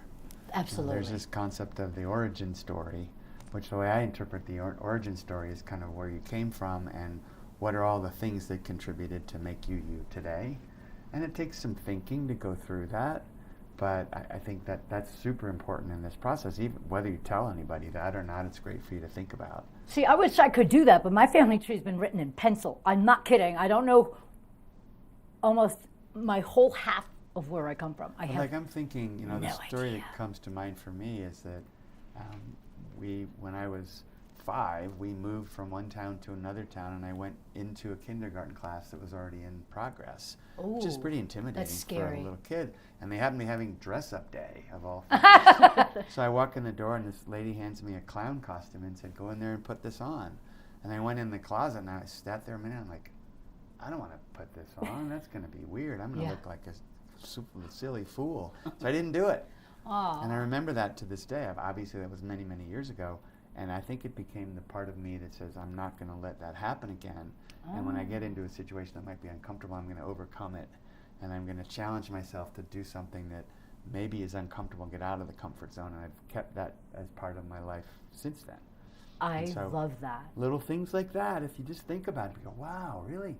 Maybe that's why I'm like that, or maybe that happened in that way. Absolutely. And doesn't it help you raise your well, they're probably a little grown up now, but I mean, it's probably helped you raise your kids and communicate with your wife and so many other things, because the more we can learn about ourselves, the better we are with others. Yeah, I mean, I think I have courageous kids, not because of a lot that we did, but I think for a lot of reasons they're courageous as a result of a bunch of things.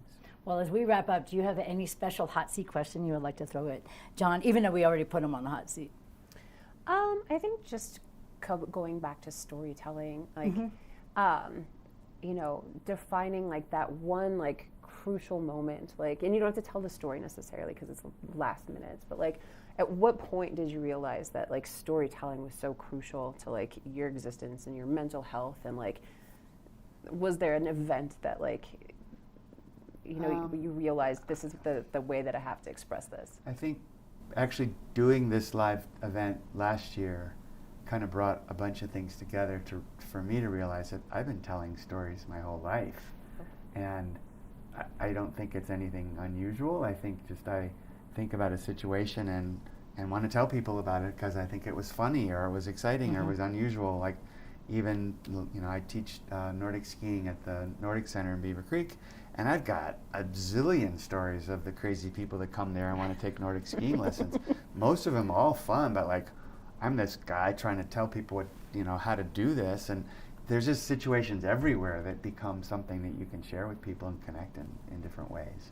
So I don't know if there was any moment that said, you know, I'm a big storyteller and I can help you with your mental health. It's just been part of me kind of doing my thing. Yeah, that's amazing. That's really magnificent, and I am so grateful that you came here today.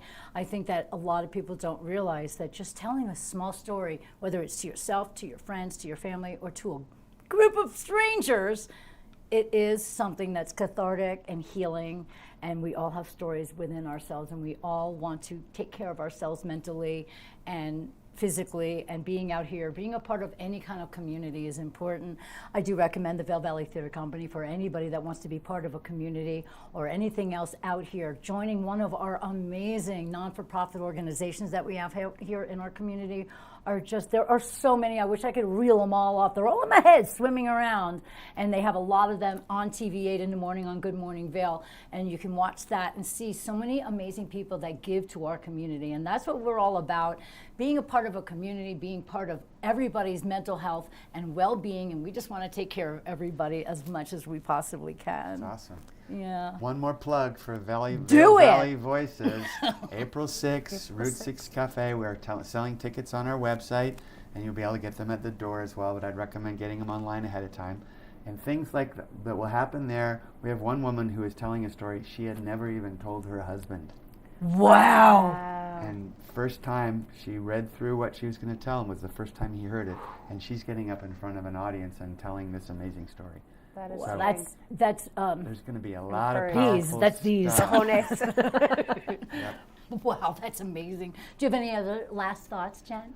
Just to the audience, there's a reminder to get your story out there in whatever means possible, whether it be comedy, stand-up comedy, or writing, journaling, joining a theater company and becoming an actor in whatever way. And it could be to yourself, it could be out to the world, but if it's important to get that out there. I agree. We've got one chance, one life to share our existence or with others. Invite someone to coffee tomorrow and say, "Tell me your story." Yes. Isn't that great? We don't do that enough.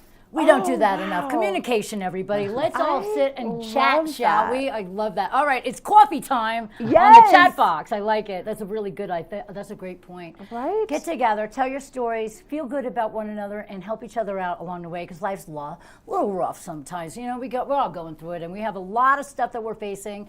So when we have each other, when we have a tight-knit community, and we can all talk to each other and tell our stories and be brave, then we can all get through together. Yay. Thank you so much for joining us, our very first live broadcast. That's right. I can't believe it. It's super exciting. Jen Saito, my fabulous, fabulous co-host, our wonderful guest, John Tedstrom from the Vail Valley Theater Company. I'm Liz Farron. Thank you so much. We hope something magical happens for you guys, and please do tell your story and be well.